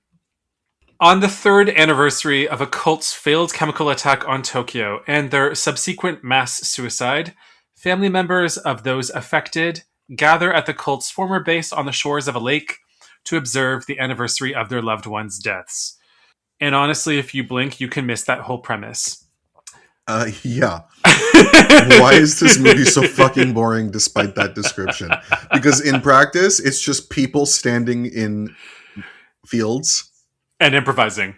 And it's improvised dialogue, and it's like, gee, how could I tell? Are you going to go down there? No. Are you? No. Let's go down there. I don't want to go down there. I might think about going down there. Like, that's what all the dialogue is in this film. This is the lowest I've ever seen from Kore-eda. This movie is fucking terrible. It's dreck. This movie can eat my dick and balls. I mean, I've disliked some of his films before, but I've never seen ones where he's a great filmmaker, and I was amazed in this case that we have like someone who has no technical abilities, which is not usually a problem. This movie was made by Briante Mendoza. That's what this movie reminded me of. Totally. We're getting close to Rolf de Heer. Almost there. Next in competition, we've got I'm Going Home, Je rentre à la maison, or Vous para casa by Manoel de Oliveira. It's a co-production between France and Portugal. Oliveira has made, I would guess, 100 movies. He's been making them since the 1940s. He died over 100 years old. 106. His first appearance was in 1988 with Os Canibais, The Cannibals, which Bill watched and I did not. He was back with O Convento in 1995, La Lettre in 1999, and O Principio da Incerteza in 2002. He makes surrealist, like he makes true art movies. He's an art movie maker. That's his movies, I think, converse with like Tsai Ming Liang. Like that's how I view him anyway. The comfortable daily routines of aging Parisian actor Val- Gilbert Valence, Mhm. age 76, are suddenly shaken when he learns that his wife, daughter, and son-in-law have been killed in a car crash. This movie stars a really game Michel Piccoli, who Mhm. is a talented actor who's great at dialogue and line reading and doesn't have to do any of it in this movie. The film opens with a long excerpt from Exit the King by Ionesco, who's often paired with Beckett as like theater of the absurd. And I'm just like, are you familiar at all with this playwright? Like, do you have an idea about if it's bringing anything into the movie as an intertext? I don't remember actually. It might be, but I don't remember. Yeah. The Um, Tempest certainly is because it's dealing with fatherhood. right. Because later he's in The Tempest. And then he's later supposed to be cast in a movie where he's supposed to play Buck Harrigan. If am I Mhm. saying his name wrong? The In one an of the adaptation of Ulysses, whose yeah. script looks like it's 20 pages long. um, and the movie seems like it doesn't have a plot, but it really is. He's performing the Exit the King for about 25 minutes. Finds out his family have died. Realizes he has to take care of the son of his children. Then is starring in The Tempest while taking care of this kid and going about his daily life. Then is cast in this movie where he figures out he's too old to play this character and he just leaves the set and says, "I'm going home." Um, and there's not a lot that goes on in the movie. The camera fixates on things like a pair of shoes for like what feels like 10 minutes at a time, but also it goes down easy. It's like wallpaper that's really nice to look at. Yeah, I mean, he's in his 90s when he directs this movie, and still made many films after this. He directed until I think he was about 104, Yeah. and his last movies. I've never been a huge fan of de Oliveira. I find a lot of his movies quite dry, but I have enjoyed some of them. And the last movies, a lot of them are like these 80-minute, very simple experiences of people just exchanging moments, and that's it. Meditations. And they have kind of a elegiac feel to them that I really enjoy. Hmm. And this is one of them. I think this movie is not extraordinary in any way, but it's charming and poignant and beautifully acted, and And we also get some cute small performances from Catherine Deneuve mhm. and John Malkovich. Yeah, John Malkovich, who's always good at playing smug bastard. yeah, Like, yeah, he's so game absolutely, for it. yeah. And both of them had worked with de Oliveira before.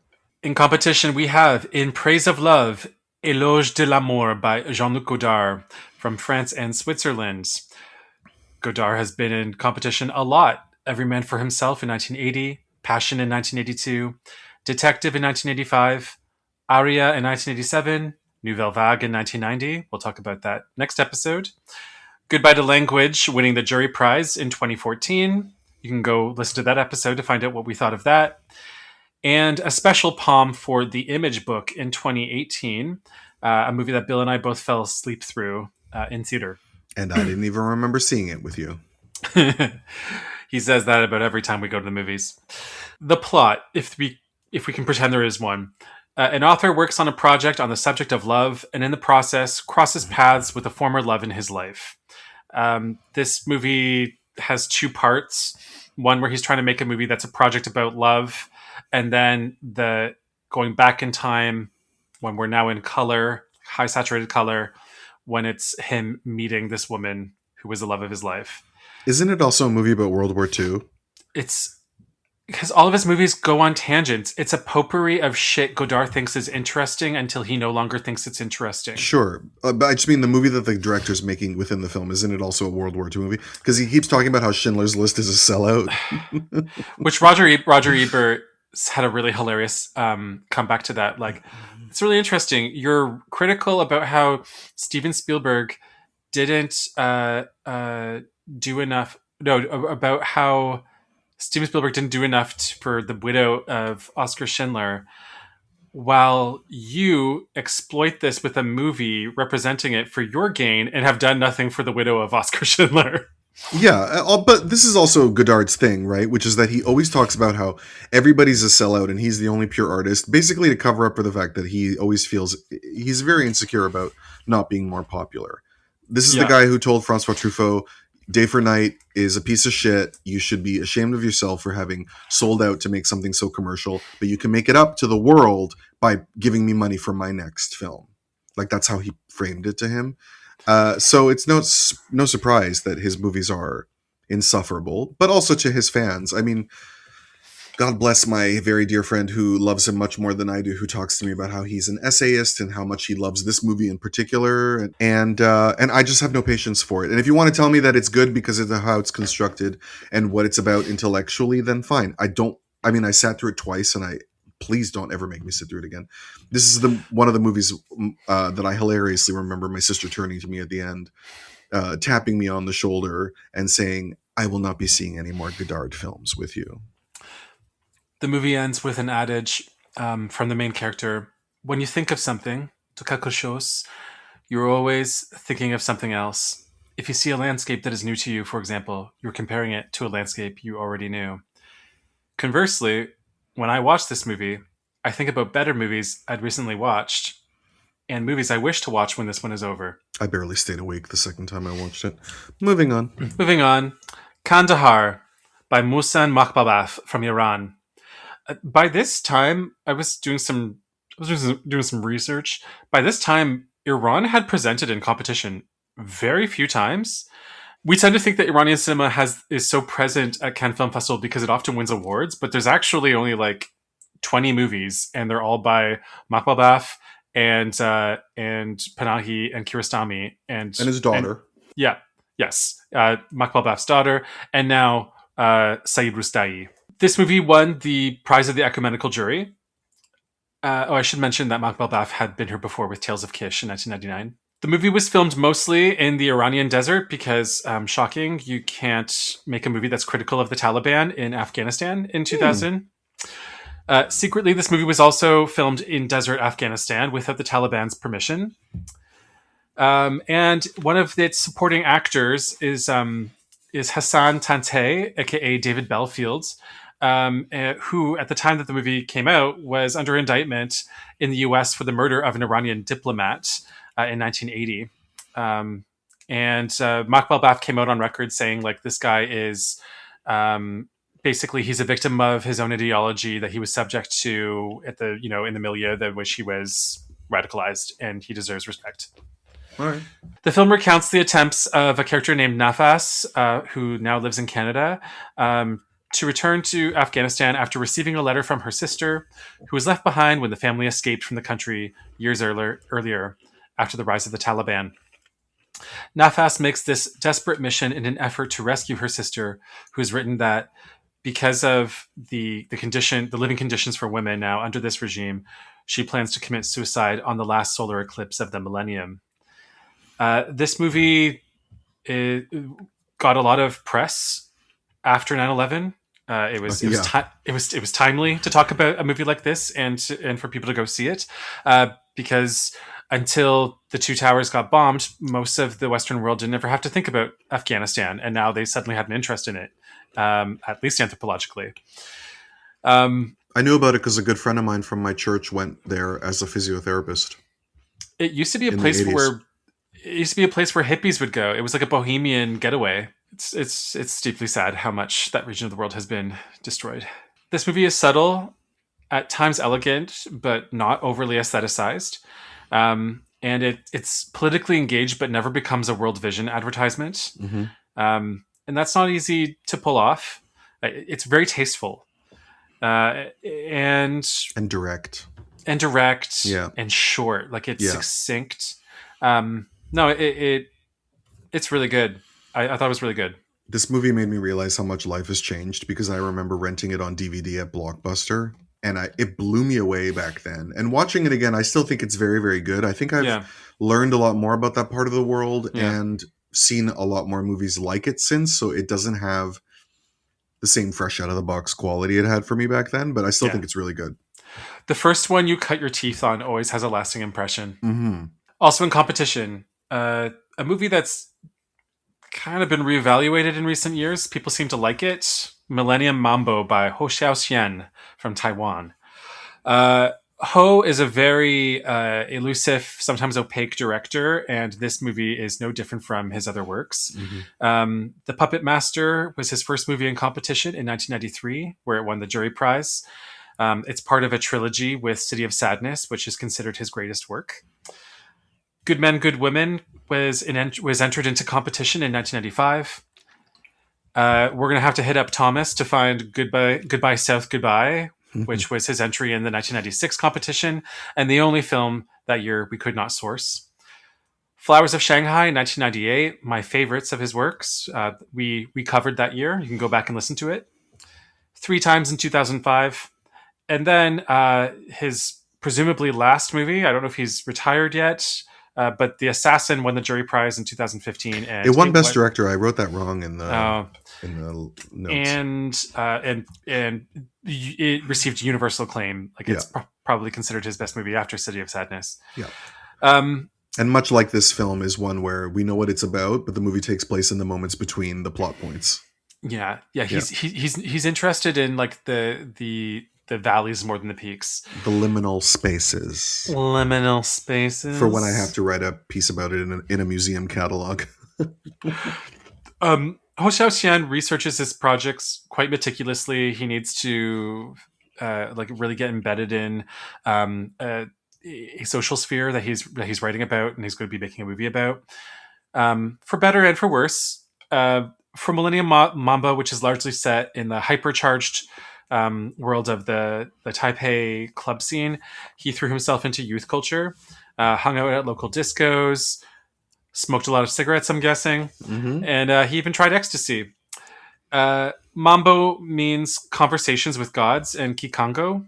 Anyway, fascinating. And supposedly, according to Maggie Chung, her and Tony Leung were both optioned for the movie early on in the movie's writing. Here's the plot. Again, we're dealing with another distance situation where the Letterboxd or IMDb plot line is way longer than the movie's plot actually is. The main character serves as the principal narrator of this film, revealing to the audience in 2011 details of her life from a decade earlier. She describes her youth and the changes her life undergoes at the beginning of the new millennium. She works as a hostess in a trendy bar. She's torn between 2 men, and her parallel love affairs showcase her inner life and her attitude towards her fleeting youth. That's a very flattering plot description. As I said to you after I watched it, this movie is a whole lot of not much, which is a bummer because it's possibly the most beautiful movie in this whole competition. His movies are always a whole lot of not much, though, and I've come to learn to appreciate them a lot more than I did back then. But even thinking about the films of his that I like, this movie is not. It's a lot more slack. There's an intensity to the atmosphere. The way that Flowers of Shanghai avoids the high points of drama as well, but it's so intoxicating and like there's something about it that's really arresting. In this movie, despite the fact that he creates the atmosphere so beautifully, you know, like the neon lights and the smoke filled whatever, you know, like it's great, but it doesn't grab you the same way. No. And I think part of it is also these actors are all gorgeous, but there's not a whole lot of personality to them. None of them have any mystery. And like, I know in his movies, like they're about experiences and they're about situating you in a space with people more than like listening to people talk. But like his movies could use just like a couple of like key memorable lines that really tie the themes together. Every shot in this movie has like contrasting warm and cool colors in the set decoration and the interior lighting, evoking the groovy highs and depressing lows of club and rave culture. Unfortunately, the movie is just young bratty kids chain smoking and barely audibly hissing at each other. Yeah, which I found somewhat triggering because it reminded me of a summer romance I had with a guy who introduced me to ecstasy and reserve cigarettes. And we might have had more fights and disputes in 6 months than Mike and I have had in 15 and a half years. And it's a bummer for me because but that's the age though. Yeah, but it's the movie in this list I most want to like because like I have Flowers of Shanghai on Blu-ray now. Yeah, no, I know what you mean. I feel the same way. Also, the strippers at that club are barefoot, and I'm sorry. There's one thing I would never be in a nightclub like that is barefoot. You should follow the drag queen Willem from Drag Race. She gets very upset about male strippers with no shoes. And on Drag Race, they always have strippers barefoot as like pit crew carrying props and stuff. And she gets up in arms about them not wearing shoes. But that's a TV set. I mean, there's a danger of stepping on a nail, but it's not like nightclubs are filthy. First of all, someone's always broken a glass somewhere, so there's a danger there. But also they're filthy. Like when I'm at Cock Bar, those guys are always in socks and shoes no matter how little they've got on. And some of them just walk around the place completely buck naked. But there's always shoes. Yeah, that's asking to get athlete's foot. Or just sticky, like it's just gross. Anyway, but I would like to know. Also, we should point out at the end when they're walking down the street in the background, there is a poster for the movie Any Number Can Play with Alain Delon, which is set at Cannes. That's right. And also tell me what you think about the Charlie XCX font that the title is given us with, because that font is it's Brett. But it's also very late 90s, early 2000s. No, it is. It is. I definitely clocked that. I clocked the Brat font. And we need to talk about a font of another movie later on when we cover. But that era of like everyone being obsessed with Miami colors and that font, which looks so cheap. And it looks like a dot matrix computer Arial printed it. Which reminds me a lot of the saturated colors also remind me of Scenes in Go. Like a lot of the colors they're wearing, their adornments, their goggles. No, it's a very popular look. Anyway, go watch the video for We Found Love by Rihanna. It achieves everything that this movie does in 100 minutes in less than 5. All right. A little movie we know called Moulin Rouge was in competition. It's by Baz Luhrmann. And it's part of his Red Curtain trilogy. It's the finishing film. In my esteem, the worst of the 3. It's a celebration of love and creative inspiration, taking place in the infamous, gaudy, and glamorous Parisian nightclub Moulin Rouge at the cusp of the 20th century, during the height of Bohemia. A young poet who is plunged into the heady world of Moulin Rouge begins a passionate affair with the club's most notorious and beautiful star. Oh, and she has tuberculosis. Mm-hmm. It's what I call the okay, but she's a prostitute movies. You know, like I saw this great movie. She gives a great performance. She plays this forthright, sexually liberated woman who is beautiful, but she's a prostitute. In the way that people were like, I saw this great movie with a great gay relationship, but okay, they're vampires. This movie was a cherry bomb of ancillary marketing for the whole summer of 2001. Like I saw this movie on opening night with my best friend Lauren. And through that whole summer, I kept seeing its poster on the walls of every high school party I went to. Absolutely. Everyone had this soundtrack on CD. Yep. Our school had an annual fashion show that featured a lip sync of the Diamonds number. The Lady Marmalade song was ubiquitous, as we know. At karaoke. It won the best video at MTV Awards. My friend Carla did a stupendous impersonation of Xtina in the video. Oh, who my friend Ivana was like, why does she look like that? She looks like Twisted Sister. She looks like Twisted Sister.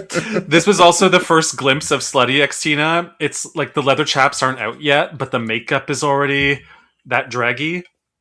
We're 6 months away from the dirty video, which would give us all a staph infection. Revisiting this movie for the first time in 25 years, I find that MTV aesthetics migraine-inducing, like way more than how you complain about everything everywhere all at once. No character development really happens until the back half, and then I'm already checked out. Like it's cut, and it's aggravating. And then finally, like the scenes are allowed to breathe in the last 40 minutes. Nicole, this movie was the announcement of Nicole as not just the wife of Tom Cruise, who, we knew she was a good actress. She won a Golden Globe for To Die For. But this coming out the same year as the others, like really told us that she was a force to be reckoned with. And coincided with her divorce. Yeah, which is also kind of what freed her from being just known as his wife. They were still married when it was filmed. The reason why Mission Impossible 2 takes place in Australia is because he made them set it in Australia so that he could be there at the same time that she was shooting this movie. And a lot of people were saying by the year's end, in their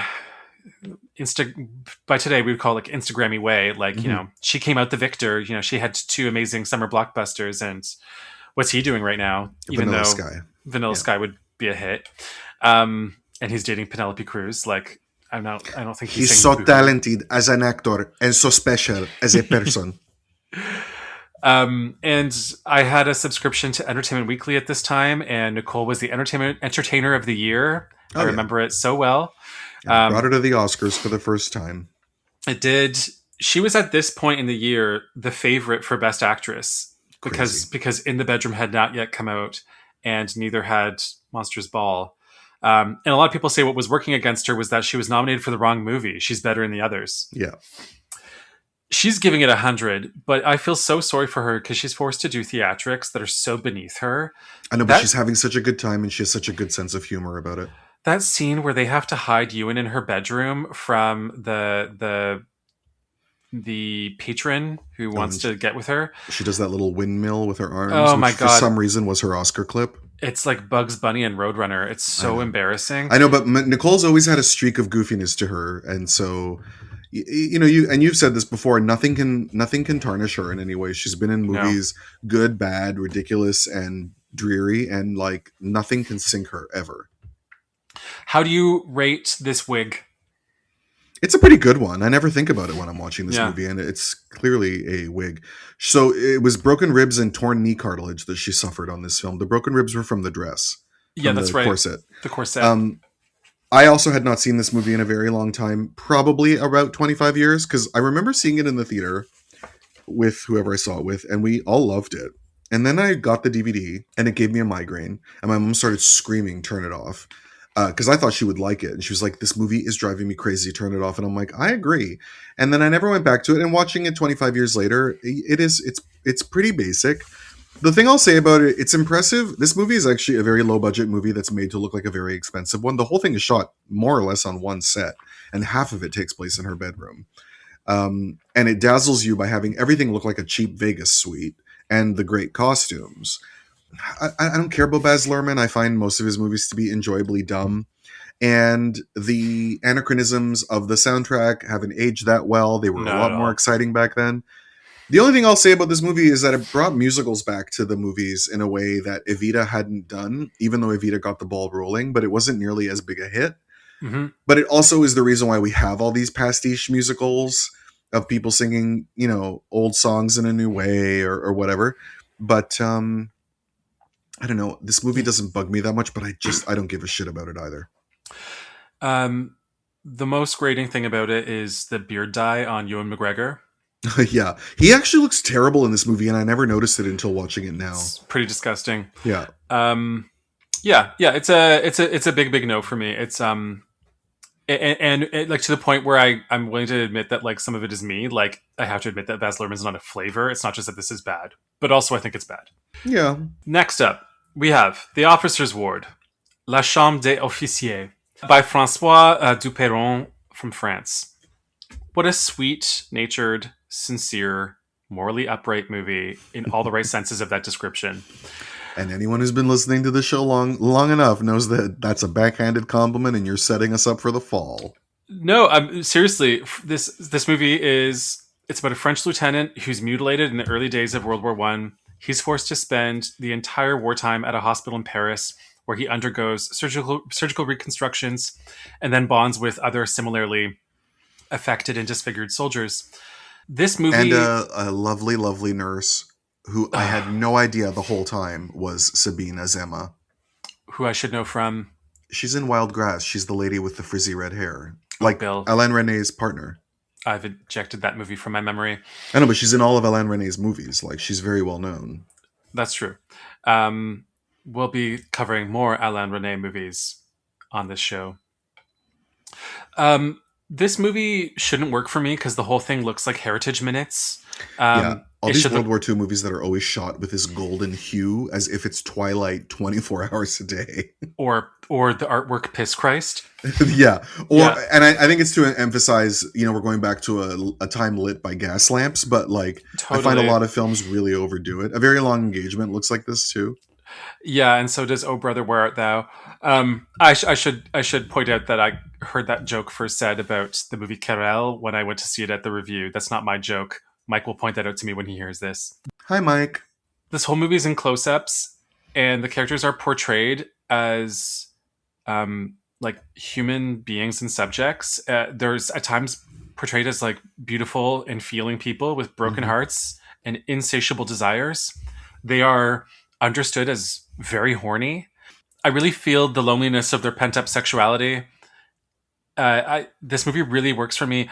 It is so middlebrow, like it's like the middlebrow of middlebrow, and I liked it. It's how middlebrow should be done. It's just a shame that it doesn't have a little bit more daring to it, because it is a very respectable film in a way that makes it dries it out just a little bit, even though this movie's heart is very, very much in the right place, and it does have a heart. We have 2 movies in this festival that are about war, that show it from the completely non-jingoistic way, as to emphasize the inhumanity of war. And in this case, it's the fact that he's barely on the battlefield for a minute before shrapnel blows his face off, and the whole movie takes place during his recuperation, and we're supposed to emphasize the trauma, basically.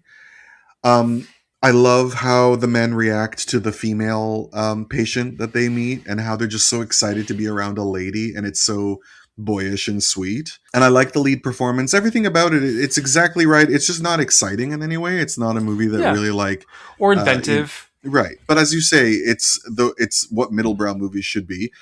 One of the things that I do hold against it is that musical piece, the Spiegel im Spiegel by Arvo Pärt, who is still alive, is one of the most overused. It's like up there with On the Nature of Daylight as one of the most overused classical pieces put in as emphasis in a movie. Also used in Praise of Love. It's used in the movie Standing Tall. It's in This Must Be the Place. It's in the Oh my God. Ed Gein Monster series. It's in Ted Lasso. It's in The Good Place. It's in About Time, Movie 43, Inescapable, Elegy, Supernatural, Dear Frankie, Swept Away starring Madonna, which is what I always think of when I hear it. And I thought it was in Hillary and Jackie, but I could be wrong. Heaven by Tom Tykwer, Jerry by Gus Van Sant, Wit with Emma Thompson, Bill, and Mother Night. Oh my God. So by the time I'm hearing it in this movie, I'm like, and they play it about 6 times. You know which piece I mean, right? I don't think I do. I was thinking, I was like, I know this. Yeah, because it's in 800 other movies. Yeah. Like, come up with something else, guys. Yeah, try harder. Yeah. Other than that, lovely. Lovely. And Roger Ebert says he was surprised that it didn't win anything, because it was actually one of the best received films at the festival that week. Yeah, I mean, you know what? One of these guys could be a Best Actor win. That would be okay for me. Absolutely. I don't. Or the male ensemble. Totally. And I don't normally like to, in my snobbery, I don't like to give an acting award to actors who are like in a movie that I don't want to see in the acting circle, or sorry, in the prize circle. But like, that's how it works sometimes. Sometimes the best performance is not in one of the best movies. Yeah. Okay, we've got, I looked it up, the only Catalan movie ever to compete, a completely Catalan movie. Oh, that's weird. Yeah, to compete in Cannes. There's an Almodovar movie that has some Catalan in it. Yeah, well, because it's set in Catalonia. Yeah. Pau and His Brother. And I'm not going to try the Catalan I don't know that title. language, so it's quite different from Spanish, so I don't know it. Yeah, because it mixes with French. And Portuguese. By Marc Recha from Spain and France. This movie's plot is a guy finds out that his brother has committed suicide. He goes to inform his mother, and then they go back to a place where his brother once lived and inform all of their friends. All of his friends. I thought the mother lived there too. I think you might be right about that. And then the brother forms bonds. The living brother forms bonds with these other people, and eventually shacks up with one of them. It's supposed to be a slice of life in about like remembering to express gratitude every day for what you have, because it could be gone the very next. The movie's never ugly, to be honest. Like it's never visually grating, but it's also not one iota memorable. And I say that while knowing that this is a Spanish movie with a significant amount of full frontal male nudity, including her dead brother, who is very, very sexy. I wish he didn't die. The wrong brother died. Who is also the director of who is also the brother of the director in real life. Oh. So I'm like, did you just make a movie about how hot your brother is? Like, I don't understand.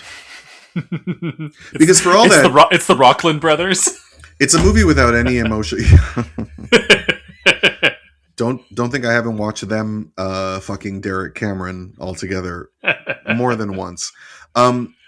Because for all that it has this touching plot, nothing about this movie is in any way emotionally invested. No. And I've seen another movie of Marc Recha's that I saw at TIFF called Where is Madame Catherine? Les Mains Vides, with that hot guy from Devil's Backbone, Eduardo Noriega, which was also the same thing. It's like it's in a similar setting, like rural Catalonia, and nothing's really happening, and I don't quite get what the rhythm is that I'm supposed to get on with, but I don't connect with it.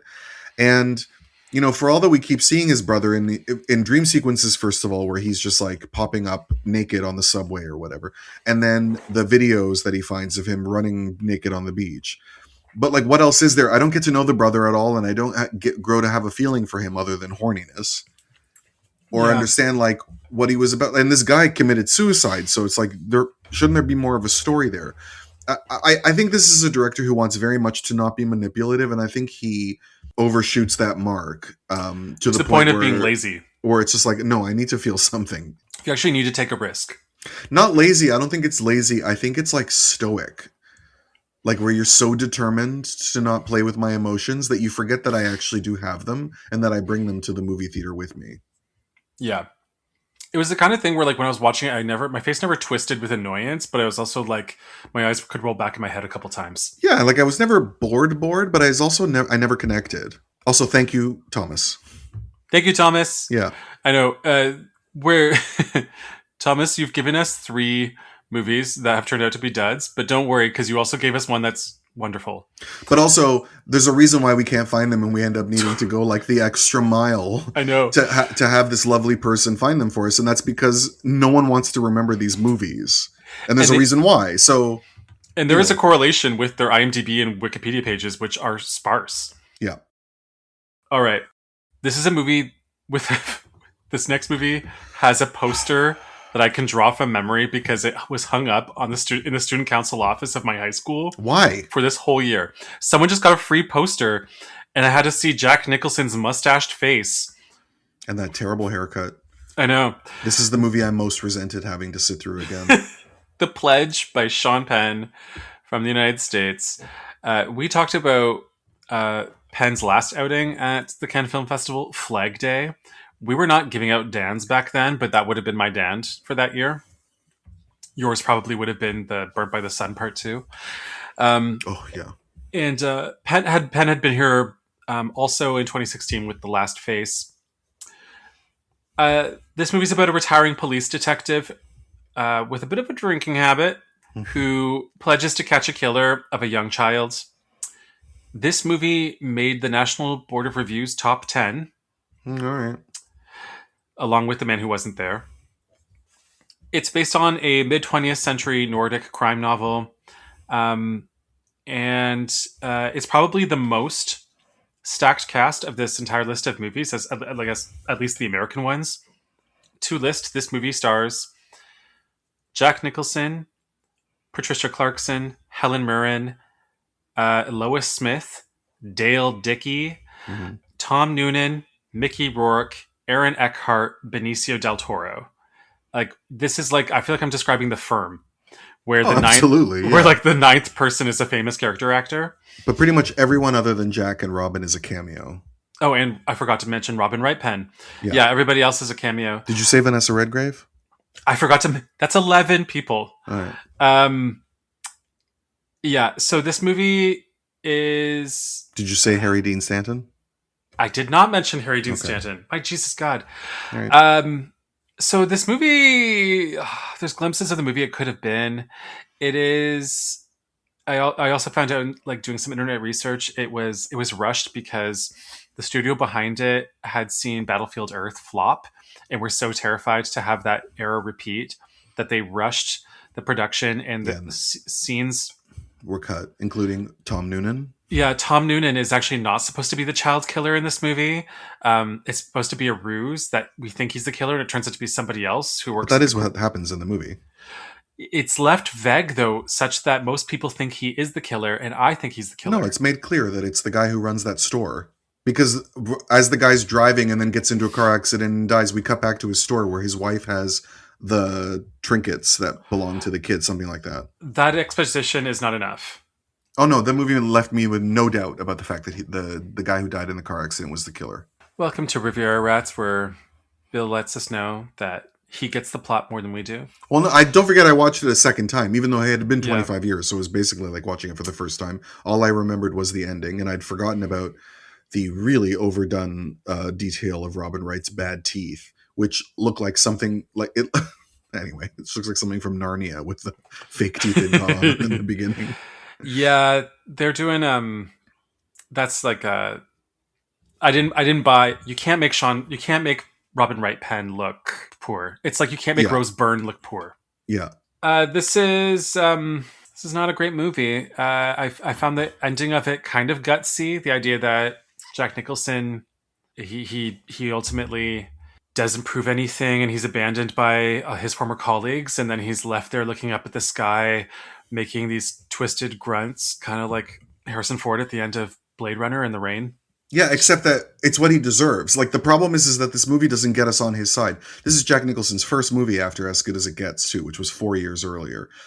This movie doesn't do a good job of making us understand that he knows something that nobody else does, and so we're like, dude, just fucking retire. Like you're not going to catch this guy. You're not good at this. On top of that, he's giving everyone much more than circumstantial evidence with reason to believe that Benicio was not the killer, and they're all treating him like he's crazy, and they're only right in the sense that he's retired and he's not letting it go.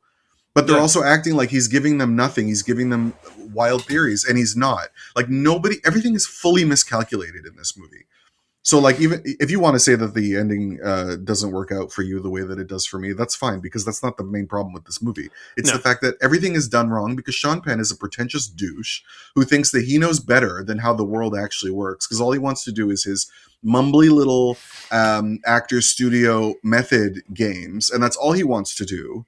So he has Vanessa Redgrave really overdoing it as this like ghost in an Ibsen play, and he has Benicio and Aaron Eckhart fucking making out in that interrogation scene that makes absolutely no sense.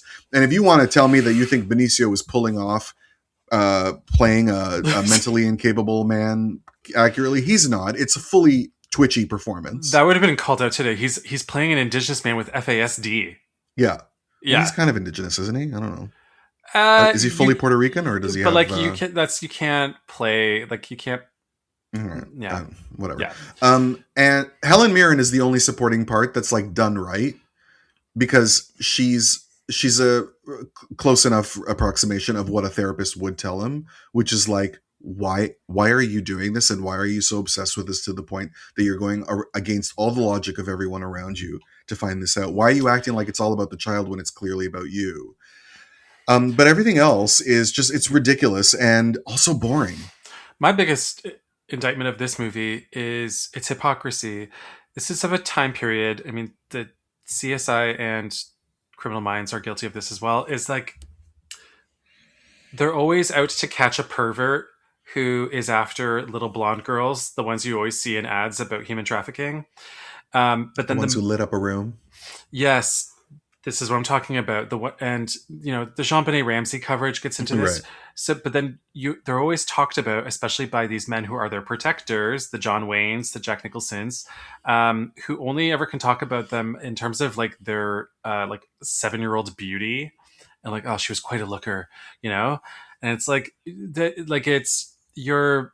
feel like two sides of the same coin. It's like you're saving them because they are this feminine innocence that needs to be protected, or you're raping them because this feminine innocence needs to be violated.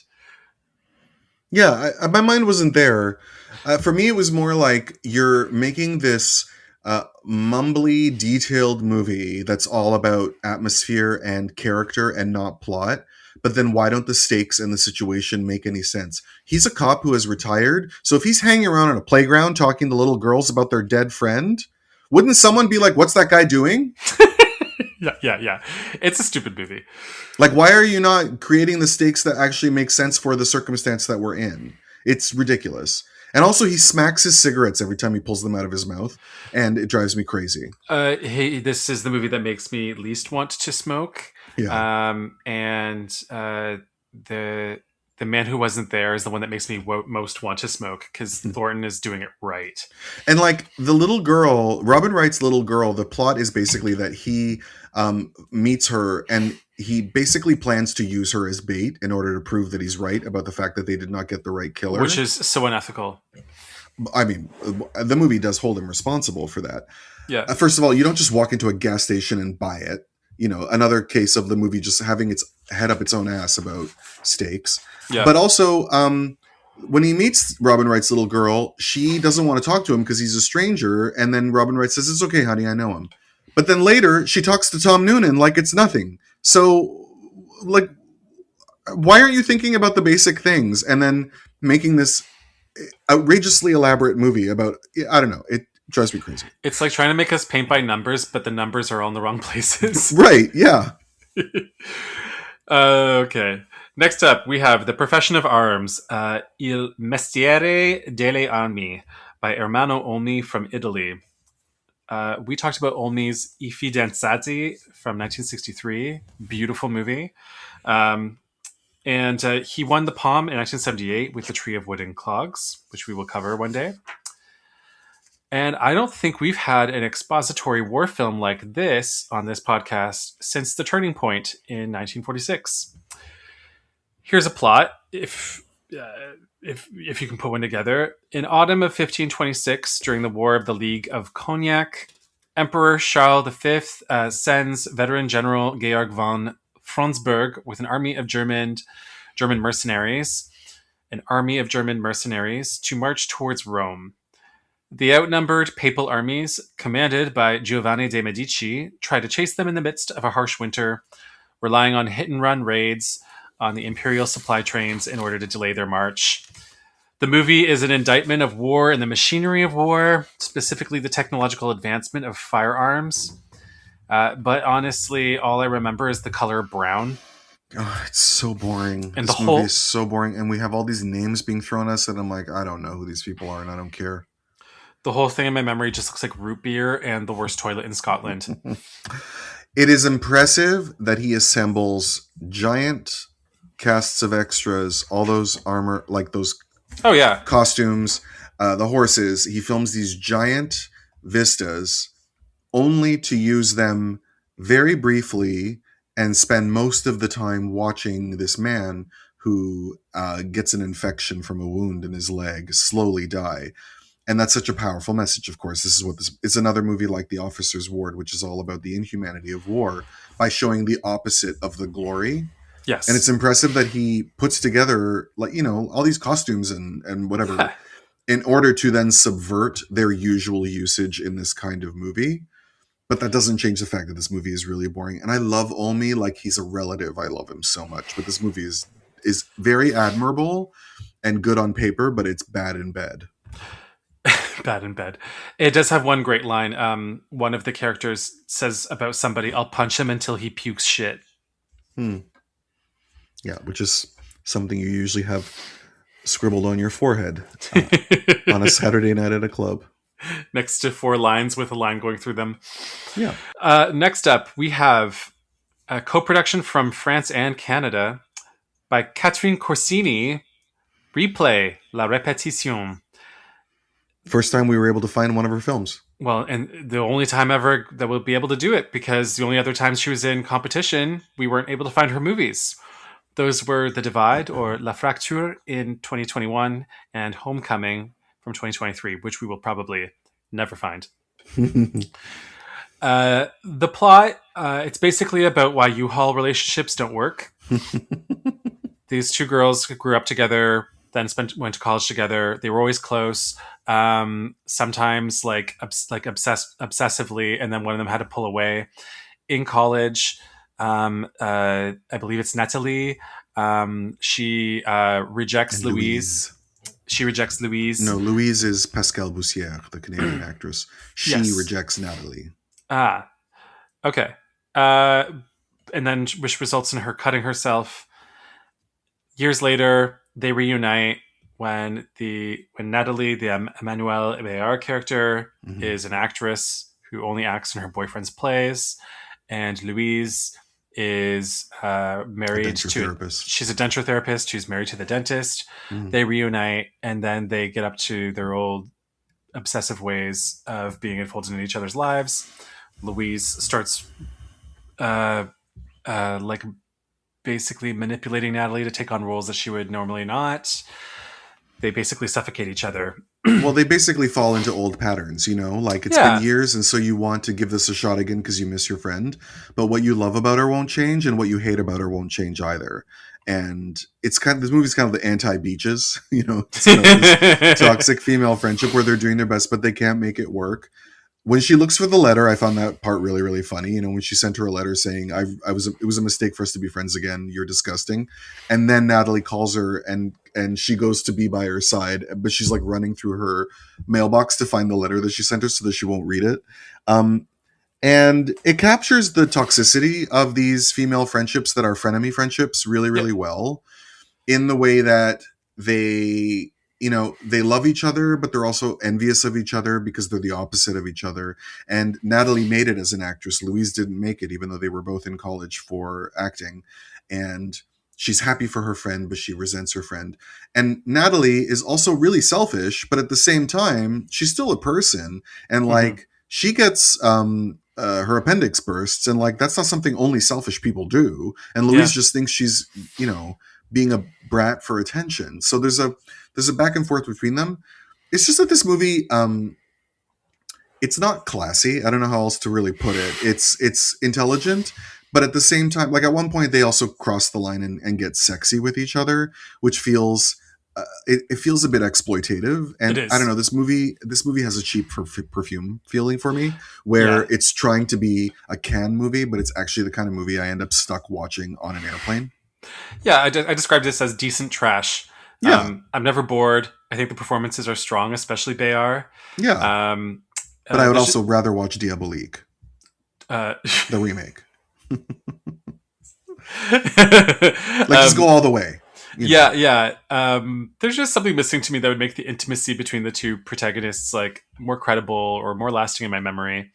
I do love it's partly because neither of them really let us in. I think Emmanuelle Béart is so great. She's so skilled, but she's not sympathetic, and that's kind of her shtick. And then Pascale Bussière is a really talented actress, but she's opaque as well. So I don't love these women in spite of themselves, or, you know, like they're not. You know. I do love what a gay bitch Bayar's boyfriend is in the movie. Yeah. Like, whenever he enters the screen, he just comes in to say, like, do you know you were cold in tonight's performance? Yeah. Yeah. You're really cold tonight. And that's something that captures really well that I see happen in real life, which is, you know, you're really good friends with this person, but they're in a shitty relationship, and you want to feel sorry for them, but it actually makes you hate them for the fact that they're willing to be treated this way. And that's also something she's back and forth on. Louise is always like trying to help Natalie out of a bad situation, but furious with her for the fact that she signs up for a bad situation. Yeah, we've all been there. Yeah. We've all been on both sides of it. That's true too. Yeah. From Cédric Kahn, we have Roberto Succo from France. This movie really caught me off guard. It's based on a true story of a notorious Italian criminal. Roberto Succo was a psychiatric patient who murdered his parents and embarked on a crime spree across Europe in the 80s. He committed multiple violent crimes, often random ones. Like there's not a continuum through them. And when you see that little stencil game of Guess Who, of putting his face together, you realize why it took them that long to catch him. Including great police work, guys. Armed robberies, kidnappings, and murders. It looks like fashion plates used to rub crayon over. I know, and when they put him together, it's Justin Timberlake. It's like, I don't think they're going to catch him. He evaded capture across several countries, including France, Italy, and Switzerland. And this movie centers on a period where he's dating a younger girl named Leia, and she realizes he's a creep, and eventually figures out that he's wanted when she sees sketches of him and posted around, and she helps turn him in. And she's 16, so of course it doesn't occur to her to wonder why he shows up in a different car with a broken window every time he comes to pick her up. Although I have to say, he's a handsome man and those eyes are crazy, but a man who cut his toenails with a knife in front of me would never get anywhere with me ever. I shouted 4 or 5 times at the movie. Like, it really shocked me. I went, oh my God! Like, it fucked me up. I did that before he even stabbed himself. Just the fact that he was doing that. This is a killer thriller with, for me, style and substance. Like, it reminds me of that movie Angst and also Henry Portrait of a Serial Killer, except those movies still have like a Tangerine Dreamish score. Well, we overuse the Marianne Faithfull movie song in this movie. That's my knock against this movie. Yeah. I've never liked that song. I just thought when I was watching, I was like, wow, this isn't lean or fatty at all. I don't have to know that the detectives have wives and children at home. I don't need to know that Suko had a bad childhood or any of that. Yeah. It just keeps moving. It's often suspenseful. Very well crafted, like in terms of cutting and when the camera's moving and when it's not.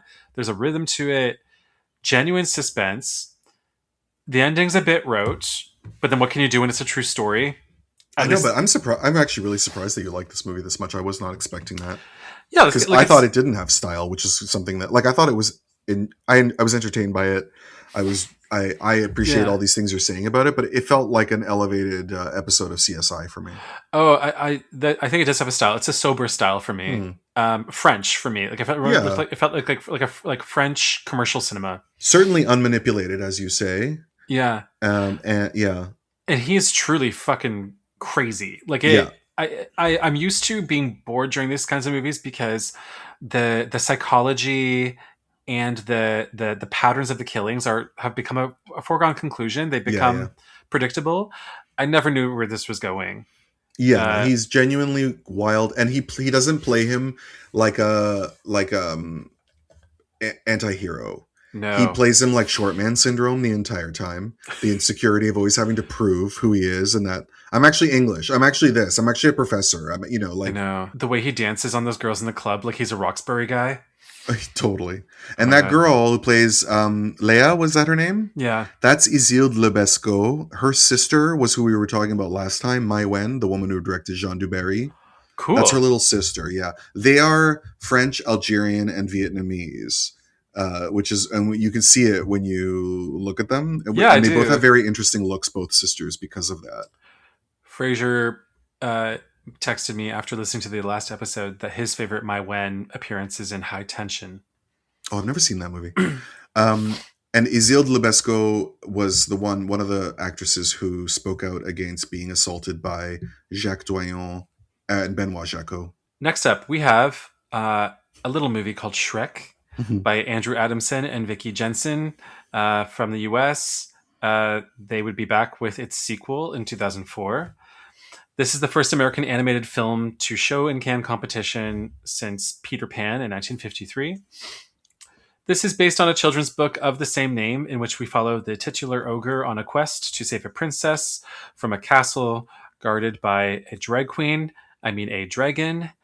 in order to earn back his property from the local lord who has recently annexed his home as an internment camp for famous fairy tale characters. Alongside Moulin Rouge, is probably the biggest movie we're talking about today. It spawned 3 sequels. Each one looks better than this one. The animation improved. It's competently rendered. It's a real story with real characters and real drama. I always thought, even when it came out, it's fucking ugly. Like its visual design is ugly for me. And at a time when Monsters Inc. looked quite good as CGI of the time went. That was the one that was nicer on my eyes. I don't remember noticing the animation the first time I saw this movie. Yeah, and I remember seeing it very clearly. The needle drops are really cloying.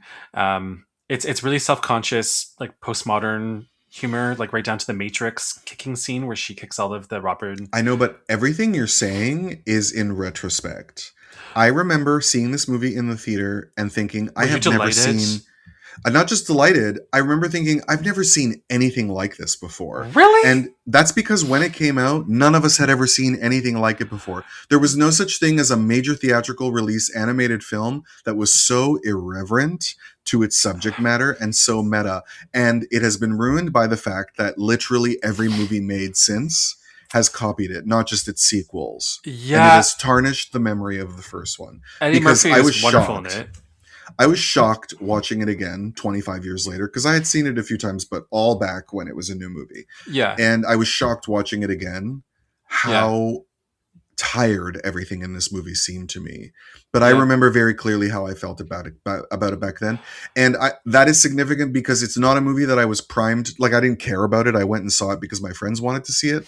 So it's not like I loved it because it was made for me. This movie was not at all made for me. I wasn't in the least bit interested.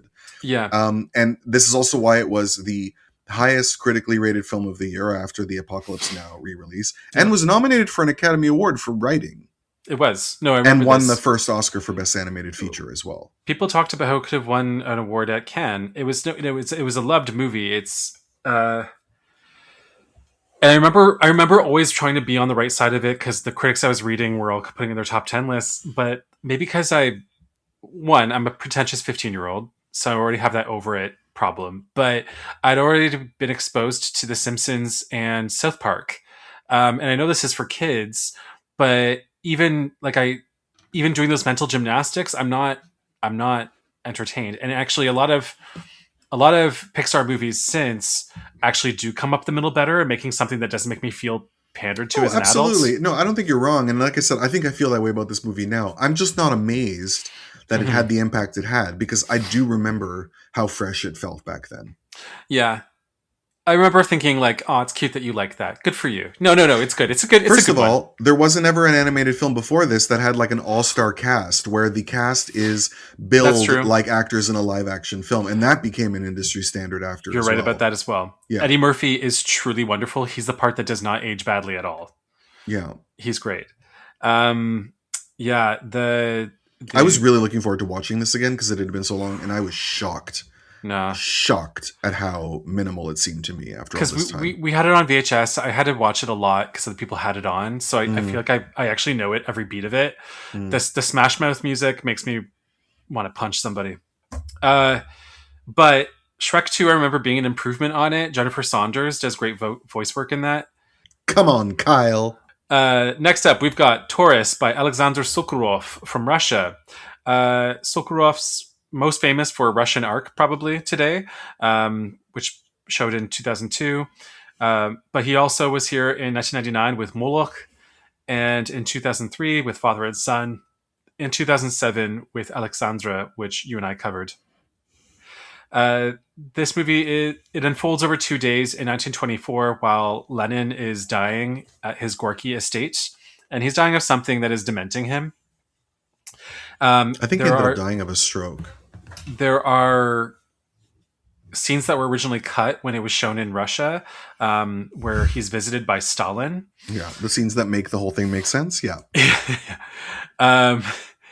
And the movie is really just him pondering his legacy, his worsening health, and he talks about the deaths of great figures like Marx. Just like Alexandra, it's a movie I admire more than I like, and it's a very cool premise, and it's beautifully photographed. And it's amazing how he sticks to the sort of dreamlike atmosphere and tension. Definitely. It has a very specific flavor, and I respect that. Yeah. But it needs a bit more drama. I need a few more levels, and the characters all need to blend into each other less. Well, because it's about one thing, and then everything in the movie agrees with it, so there's no tension, right? Like, this is part of a trilogy. Moloch is the first part, which is about Hitler in his bunker, and then this is Lenin, and then the third one doesn't play at Cannes, but it's about Hirohito, I think. It's about a Japanese leader. And in all three, we're looking at them at the end of their lives. And it's basically about, these powerful leaders who change the world and then just end up being reduced to, their mortality reduces them to just these husks, and what is the nature and the meaning of power if, you're losing a hold of it while you're still alive. The whole point about Stalin visiting is that he sees the world that he created slip out so quickly before he even dies, because it becomes something different under Stalin, and that he can't hold on to power because of his decreasing physical strength. So that's all very interesting, but like nothing in the movie contradicts it or challenges it. So it's just it's the same movie at the beginning that it is at the end. There's no counterpoint. There's no antithesis. There's no movement. From Jacques Rivette, we have Va Savoir. This is from France. Rivette had been here in 1966 with The Nun, which you love and have told me I need to watch. And was back in 1991 winning the Grand Jury Prize with La Belle Noiseuse. So good.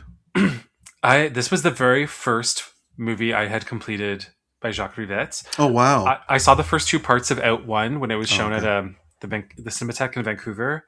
And they were only showing them one time only the whole week. And I couldn't be out the movies every night that week. I love him so much. Yeah, this movie was cool. After finding love and success in Italy, a French actress returns to Paris, a city she fled years ago.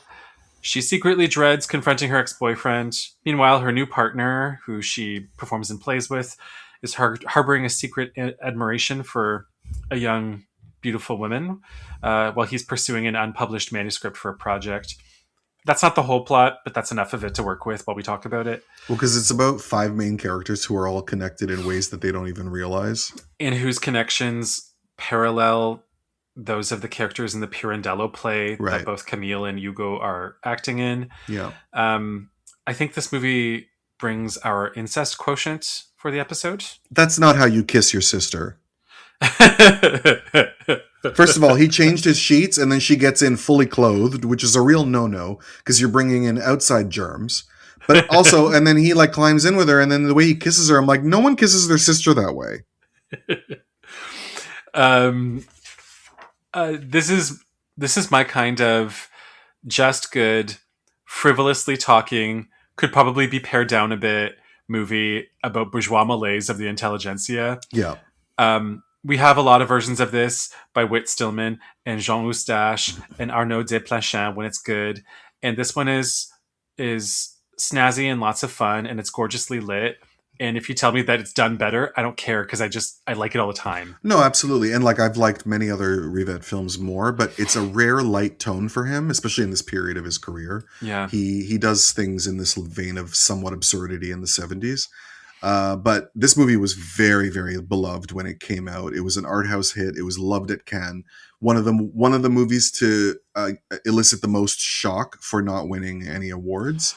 What could it win? A jury prize. Yeah, jury's good. Yep. Which they don't give, right? We don't have a jury prize this year.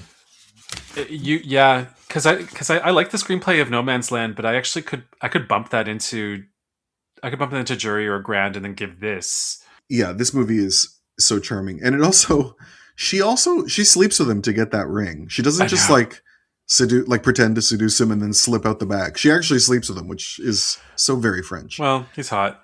Yeah, they all are. Everyone's beautiful in this movie. Yeah. I love the mother of the dead man, or the wife of the dead man who owned the library. Like I love everything in this. I think this movie is very charming. It is, as you say, it could be pared down. Sitting through it a second time, I found it a little more difficult than the first time, but I really liked it. Yeah, I think it's cool. It's one of the better movies in this roster. Mm-hmm. Actually, we're ending on a high note. We've gotten through all of our duds, mm-hmm. Well, except for our dand. Warm Water Under a Red Bridge by Shohei Imamura from Japan. We just talked about him in our last episode where we talked about his Palm winner, The Ballad of Narayama. That was in 1983. He was back in 1987 with Zegen and Black Rain in 1989. And then he won his second Palm. He's a 2-palmer. That sounds like a kind of masturbation. With The Eel in 1997. This is his last film. And having done 2 of his movies now in a row, I'm starting to get a sense of his worldview and his perspective on life and what things he likes and takes interest in. Yosuke is a salaryman who has been laid off from his job at an architectural firm in Tokyo and is undergoing marital difficulties. When his old friend dies, he travels to a small fishing town of Himi, Toyama, to find a treasure that the old man had hidden in a house there decades before. He does not find what he expects, but he takes a job with local fishermen and becomes romantically involved with a woman who is an epic squirter. The first time it happened, I was like, oh my God, this is what this movie's about. That was so funny. She has water inside her that releases and floods when she has sex. And the supports the local fishing industry. And supports the local fishing industry. And despite the fact that that sounds outrageous, it's part of this movie's delicate charm. It's such a charming movie. Yeah. It's so bawdy, but it's also so pastoral and folksy. Because he doesn't hate sex or women. No. It's all a part. Like, imagination is part of nature, as is the real stuff. And so he just has this love of humanity. I love Imamura. I love his flavor. And then the movie ends with, because, you know, when of course, there's a romantic comedy inside this movie, and there's a moment where we think the couple are not going to make it, and then they make up at the end of the movie, and then she squirts over these rocks like a scene in Free Willy, and then a rainbow shows up. Yeah. It's great. So great. I need to show this movie to everyone I know. I love it so much. And he's played by Perfect Days. And he's so beautiful. Yeah. Talk about a beautiful face. I know. Last but not least, in the non-dand portion of our competition, What Time Is It There by Tsai Ming Lang from Taiwan. This is from an exciting time where we can get 2 Taiwanese films at a time. Yeah. The New Wave was a really cool time at the Cannes Film Festival. Tsai had been here before with The Hole in 1998, which we covered, and back again in 2009 with Visage. It's sad that this is the last time we're talking about him. I know. I love him so much. I get the sense that his best works show at Venice or Berlin. Mm-hmm. Are all of his films about loneliness? I wonder. A lot of them are. Yeah. Yeah. They're all about exploring empty spaces. Yeah. Yeah. And stillness. A watch salesman meets a young woman soon leaving for Paris, and he becomes infatuated. So he begins to change all the clocks in Taipei to Paris time. Yeah. To comedic effects. This movie stars his muse, Kang Sheng Li, who's in all of his movies, who's so cute. Because he's changing the clocks in his house, his mother, who's grieving the recent loss of their father, believes that it's a sign that his father has come back. So now she is doing superstitious stuff like blocking out the windows and preparing a dinner that will not be eaten to the spirit of his father. At one point, she thinks that he's a fish inside their fish tank. That's right.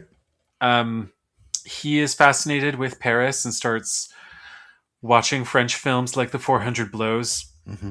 And then to mirror this section, the woman he's infatuated with, who's not she's not blending in Paris in the beginning of her time there. She meets Jean-Pierre Léaud in a cemetery. Yeah, who is the one person in all of Paris who doesn't get mad that someone doesn't know French. This movie is just delightfully wacky and beautifully made, beautifully crafted. Along with Millennium Mambo, it doesn't have a single image that is not like arresting, but quietly. It's one of his best, and it's one of the best ones to show newcomers to him, because it's also like it's definitely in his flavor of, you know, long takes and all that stuff, but it has the least frustrating, you know what I mean? Like it's his most crowd friendly movie. Yeah. These last 3 titles, Vast Savoir, Warm Water Under a Red Bridge, and What Time Is It There, I would have figured out a way to put them all in the winner's circle. Yeah, absolutely. Yeah. Which is also why people were particularly infuriated that one movie got 3 awards. Which I get. Yeah. Well, and then that there's no jury prize. Yeah. Yeah. Bill, it's now time to talk about our Dand d'Or. The Golden Turkey of the 2001 Cannes Film Festival. Thanks, Thomas. Thank you, Thomas.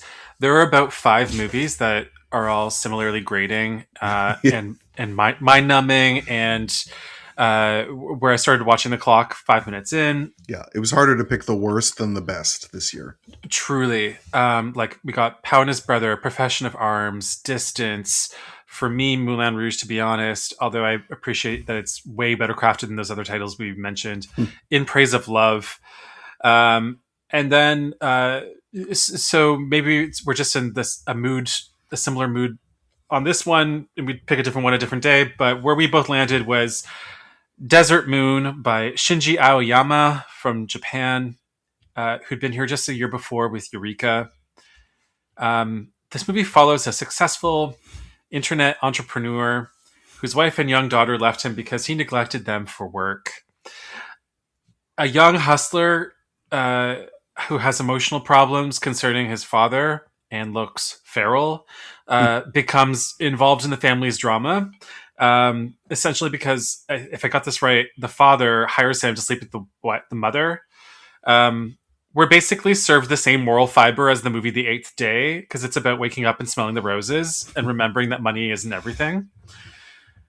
This movie begins with Caroline No by the Beach Boys, making me think I was going to get something like a nice flavor. Like that's a cool left of center Beach Boys song to pick.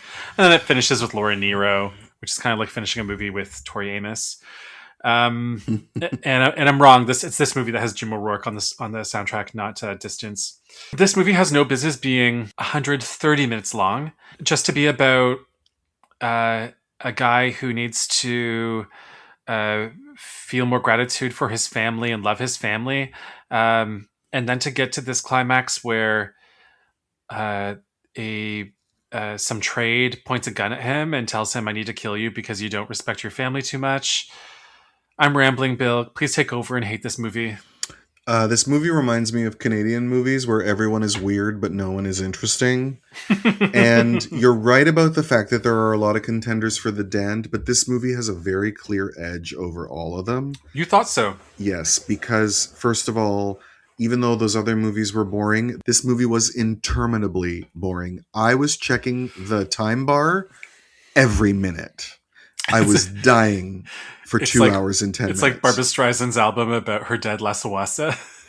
It's like whatever that it's like when you're on a flight and the map just isn't moving. You know, you're in that middle part of a flight to Europe and it's just you and the ocean below and nothing is changing. And you're like, I'm going to die here. And this is never going to end. It also has such technical lack of skill. The sound always sounds like everything's happening in an airless room. They don't record the sound properly. This thing with her vision of the old couple is beyond stupid. And she blinks like 3 times every time it happens before she realizes what she's seeing. Yeah, we've got how many times before you realize what you're seeing? Yeah, we have a magical invalid thing happening here. Yeah, like the direction is inept. The connections are weird and are never explained. Like he didn't know where his wife was hiding, and he doesn't register that Kiichi knows where she's hiding. So why does he hire him to sleep with her? And she does the same. Like she doesn't know that her husband knows him. So then why does she hire Kiichi to kill him? They never establish how that works. We're just supposed to assume it. And then we have the Hamnet Award for the most terrible child actor I've seen in a dozen years, who smiles every time she speaks as if her mother is next to the camera telling her to pose for a picture. Why did she call her Mama Kira? Why didn't she just call her mother? I don't know. Like that was just like a weird like. But like she's happy, she's scared, she's sad, she's smiling every single fucking time. I wanted to push her down the stairs, to be honest. Well, this movie is like it's insanely amazing in how bad it is. How does it compare to The Quiet Room for you? Oh, I'd watch The Quiet Room first. Really? I would rewatch The Quiet Room before this, yeah. Because The Quiet Room also is something that we can all sit around and laugh at.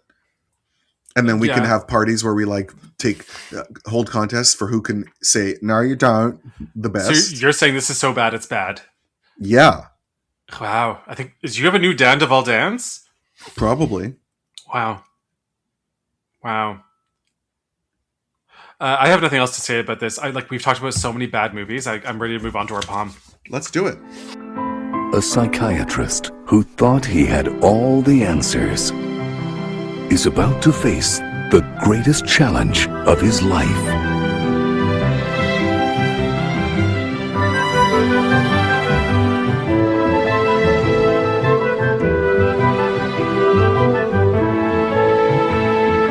A film of striking power. We're reminded of ordinary people and terms of endearment.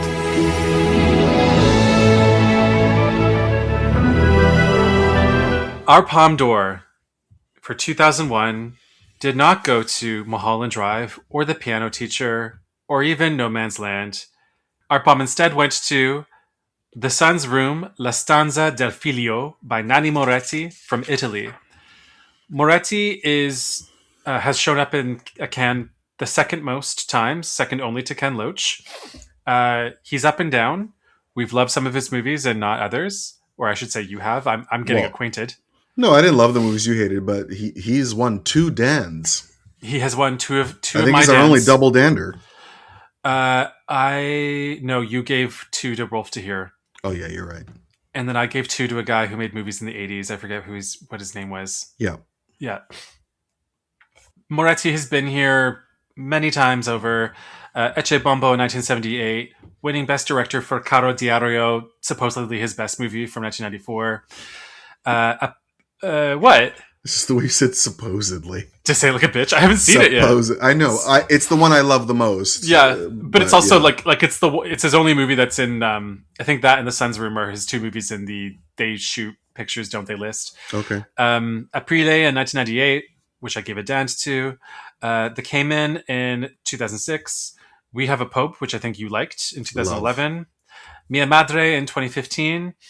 3 Floors, which you watched and I still need to watch from 2021. And our collective Dan of 2023, A Brighter Tomorrow. This movie depicts the psychological effects on a family and their life after the death of their son. And it really is that simple. The movie begins with us getting to know the family, learning what the father does for a living, what the children's extracurriculars are. They're a nuclear family with a son and a daughter. Getting to know that all of the positive and negative qualities of the son who passes away. We're led to believe going into this movie that we know a thing or two about, that the son might die by suicide, and that's not what happens, because we think that he is at times dysthymic or melancholic. And then for so much of the movie, we're watching their parents try to put their lives back together and carry out their daily activities, and put their dishes away and talk to friends, go to dinner with people. We see them lash out at each other. They go through we watch them go through all the stages of grief. But we also watch especially the denial. The saddest thing in this movie is that they cry alone in their rooms, and then when they're together, they're like, "Yeah, okay, let's do that," and they're acting like everything's fine. And it's like, why do you have to act like everything's fine with each other? It's so touching. And then all of this is so well executed and well acted, but it also makes you wonder: is like, what made them attract to this movie for a Palm? But then you have this transcendent last act where they finally meet this girl who their son was writing love letters to, unbeknownst to them, and who he'd met at camp. Yeah, and they have a moment's resentment when they figure she's got a new beau who she's going to go hitchhiking with, but then they find themselves giving them carpooling them all the way to the border, way further past where they were going to drop them both off, and it's this act they need, this sort of final rite of passage to get to a place of emotional reconciliation and closure. Yeah. And then when their daughter daughter move on to the next step. Totally. Yeah. It really snuck up on me. I really was distrustful of Moretti going into this, and I hadn't seen a movie about grief that was like this in a long time. Tell me what you think. Are you okay? I'm crying. It's really good. I love you. It's really so good. Much. I love you too, Bill. I'm drinking sparkling wine as well. But it's how I feel about this movie as well. That last act is so, because they find out about her, and then it's like you get to keep the person alive a little longer by finding new things out about them that you didn't know. The fact that because she's not really a girlfriend. They met at camp like for a day, and they were kids who had a mutual affection. So then they started writing letters to each other, and he's writing her cute things like photos of him in his room and all this stuff. And And so they want to meet her because they want new memories of him, because then it'll keep him alive a little bit longer. Yeah. Like when I met a friend of Jacob's for the very first time after he died, and like I just wanted to ask him things because I wanted new memories of Jacob, because then he was alive a little bit longer. You know, that mattered so much to me. So, and it is so touching. The girl is so sweet and so like out of her depth, because she doesn't know, you know, she just knows to be polite, but she doesn't really know how else to deal with the situation. And then the driving all night thing. I remember seeing that. I saw this at the Cumberland when it came out, and I loved the gentleness of it. And then I went home and I remember telling my mom, I just saw this movie and their son died, and then his girlfriend wrote a letter, and then they meet. And I remember my mom being so moved when I told her just narrated the plot of the movie to her. Yeah. She says, "Oh, what a lovely movie." She goes, "I'm so glad you saw that." In part, they're attracted to this movie for the Palm because you can see how Mulholland Drive's not going to work for everybody. You can see how the piano teacher's not going to work for everybody. While as this movie is where everyone can meet in the middle.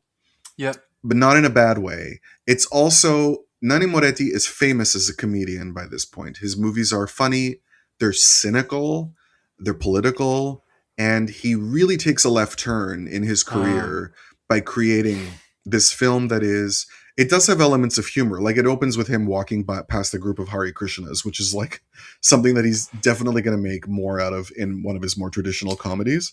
And the psychoanalysis scenes are also hilarious. Yes, in the way that life is funny. But then he doesn't abandon that flavor as he goes forward.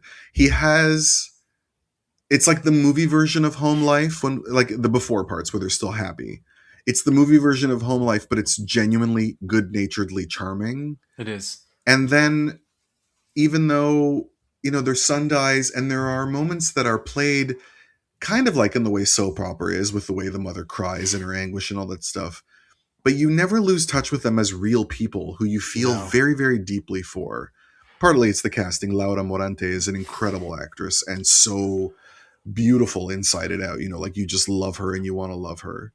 But also, like Moretti does not have a range or a wide range, and he's working within it so economically. Yeah, like he's never, because he's very self-aware. Yeah, he's not trying to do like a Noah Baumbach monologue at any point. Right.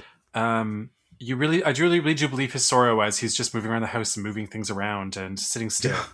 Plus, he's so fucking hot. Crazy hot. I know. Crazy it's like, I'm sorry your son died. May I blow you? And I love all the scenes with the patients as well. And he has these fantasies of like decking them because he's so sick of listening to them whine about their problems. You know, he reaches the limitations of his own humanity as a therapist because of something so devastating happening to him. And I even love that he's daring enough to cast this angelic looking boy as his son, you know, so that you already know he's dead when the movie starts because he's so like idealized that he could only exist in a memory that beautifully, you know. It's not an astounding movie, and it's a rare pick for a Palm because it's not Palm-sized and it's not a typical Palm movie. This is a jury prize. It's a grand jury prize. It's a sentimental value pick, basically. Totally. And I love, especially in the 2000s, because it's surrounded by much bigger movies in that decade, other than Elephant. And I love that it's here. I love that it's a pick. And of all his films, even if it's not my favorite, I love that it's the one that he won a Palme d'Or for. I think this is a wise choice and a lovely one. And I was so happy to watch this movie again. I'm appalled at the fact that it's not available and that we had to watch it on this like shady stream. Russian streaming. Yeah, because first of all, I need a better print of it. I think I could probably find a Blu-ray of it from Europe, but like this movie should be streaming. I don't understand why it's not. I know. One last thing I wanted to point out or observe about this movie. I can't think of other examples of movies where I feel that two parents have an agreed upon shared parenting style. Mm-hmm. Like there's a scene where their daughter is studying with some boy who just wants to kiss her or doesn't want to study. And like he has a moment where he's tempted to get up and go over there and like intervene or motivate them to get back to their homework, and she just like puts her hand on him. It's just like, I know the way she grabs his face is so funny. It's so good, but it's so like it's, and he gets it immediately. He's just like, "Yep, you're right. I was being impulsive." Yeah. Which makes you all the more sorrowful when they become disconnected. Yeah. Yeah. Yeah, and like I said, the fact that they can't express their grief to each other. Can you imagine, like, your mom is hiding the fact that she's crying all day about your brother dying, even though it's like, I'm upset about it too. Yeah. Yeah. And they don't even overplay the part where it becomes a problem for the daughter at school. You know, she's starting to act out. Like that's Jasmina Trinca, who plays the daughter, who went on to become a big star in Italy. This was like her breakthrough moment. Yeah, it's one of the movies I look forward to rewatching. I hope I watch it again in my life. Yeah, and like I said, I hope we find a better quality of it because it really pissed me off. I just remember the feeling I had watching this in the theater, and I'm so happy I still had it. Has any right? Because by the time you've watched it, you've rewatched Shrek and rewatched Moulin Rouge and rewatched The Man Who Wasn't There. Also, a Palme d'Or that's like 95 minutes long. Let's enjoy this while it lasts. Have any of his movies been Arrow DVD'd, Criterioned? Dear Diary is on Canopy. I know that. Okay. Yeah. But none of them have gotten the special 4K or any of that. I don't know, because he's a tough sell, right? He's not big in North America because his humor is very culturally specific. That's right. Yeah. Anyway, beautiful movie, and a rare prize winner. I don't know if we're going to see something like this that often. Yeah. Bill, do you think the Liv Ullmann jury gave the Palme d'Or to the right movie? I mean, historically, yes. Although, if you're asking me what I would have picked, I would have gone with Mulholland Drive because I have no reservations about that movie. And also, it was as obvious then as it is now that movie broke new doors open and announced a new millennium of cinema. Like, it has been proven true over the last 25 years, but I knew it then. And it's exciting, it's innovative, it's gorgeous. I don't know. I love Mulholland Drive, but I don't shame the choice of The Sun's Room. I think it's a really good movie. Yeah, I admire a jury feeling sentimental in picking The Sun's Room as well. I'm not mad that it won, and my choice for the Palme d'Or would also have been Mulholland Drive. And I actually have difficulty thinking about where else all of these other movies would go for me to give them all awards. But I think I'm with you. Benoit can't also be a winner. Mm-hmm. If you could give a palm to any film of 2001 that's not in this competition, or is in this competition anyway, what would it be? There are a lot of great movies in 2001. It's a good year. It was a good year at the Oscars. I loved the first Lord of the Rings movie. Same. I had such a wonderful night at that, seeing that with Heather. I love Gosford Park. Yeah. I don't love Moulin Rouge or Beautiful Mind, or In the Bedroom for that matter.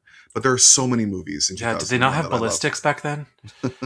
I love Black Hawk Down. But my best of 2001 is still Mulholland Drive. That's cool. Yeah. My movie... Well, first of all, I should just preface or sidebar that the movie I've seen the most from 2001, because it's an institution in my family, is Bridget Jones's Diary. Oh, yeah. And I can quote it from beginning to end. I remember seeing that in the theater at a sneak preview, and there wasn't a seat left in the house. My friends had to wait for the second feature in another theater, and the whole theater was women who had read the book, and you couldn't hear the movie for how much they were laughing. I went with my mom. It was the first time I sat in a theater by myself because we couldn't find two seats together. Yeah. But the movie that has aged like fine wine for me, I age with it. We just we're like Golden Girls. Yeah. You age without it too, just so you know. Anyway, is Ghost World by Terry Zwigoff. No, it's a good choice. Yeah. So you told me once that the movie that defined you, at the age that you watched it when you were 15, was Howard's End, and for me, it was this movie. It's a soulful film. It's really acerbic and sharp tongued in its comedy style, but it's also a soulful film that resonates differently as I get older. When I was 15, I bonded with Enid, and I saw myself in her disaffection and her understanding at this young age that everything is bullshit. The enshittification of culture has already happened.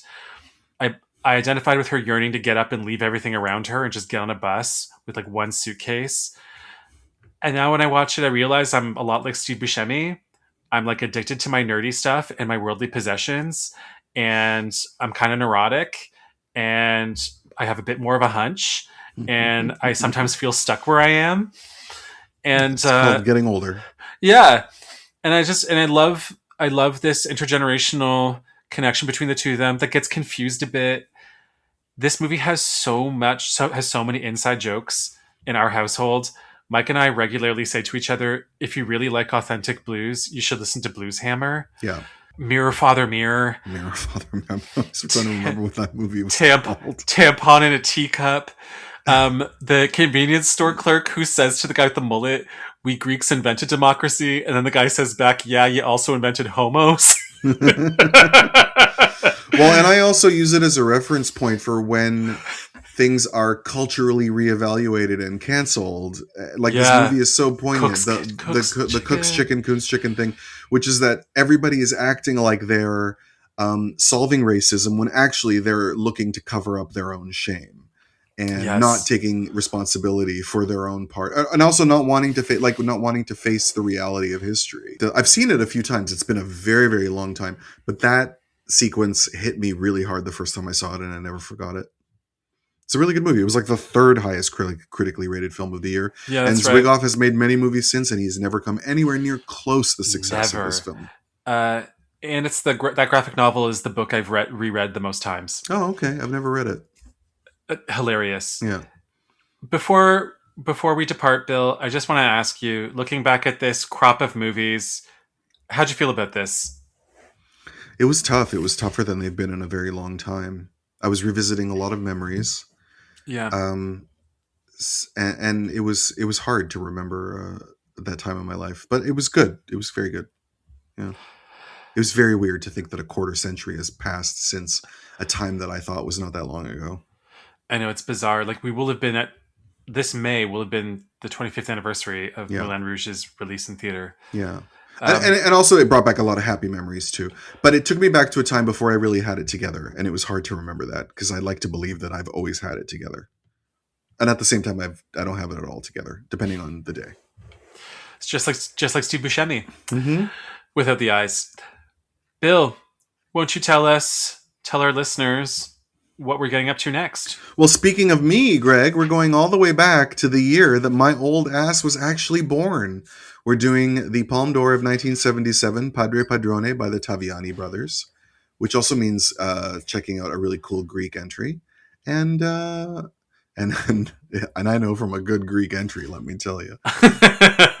And we'll see you then. See you then.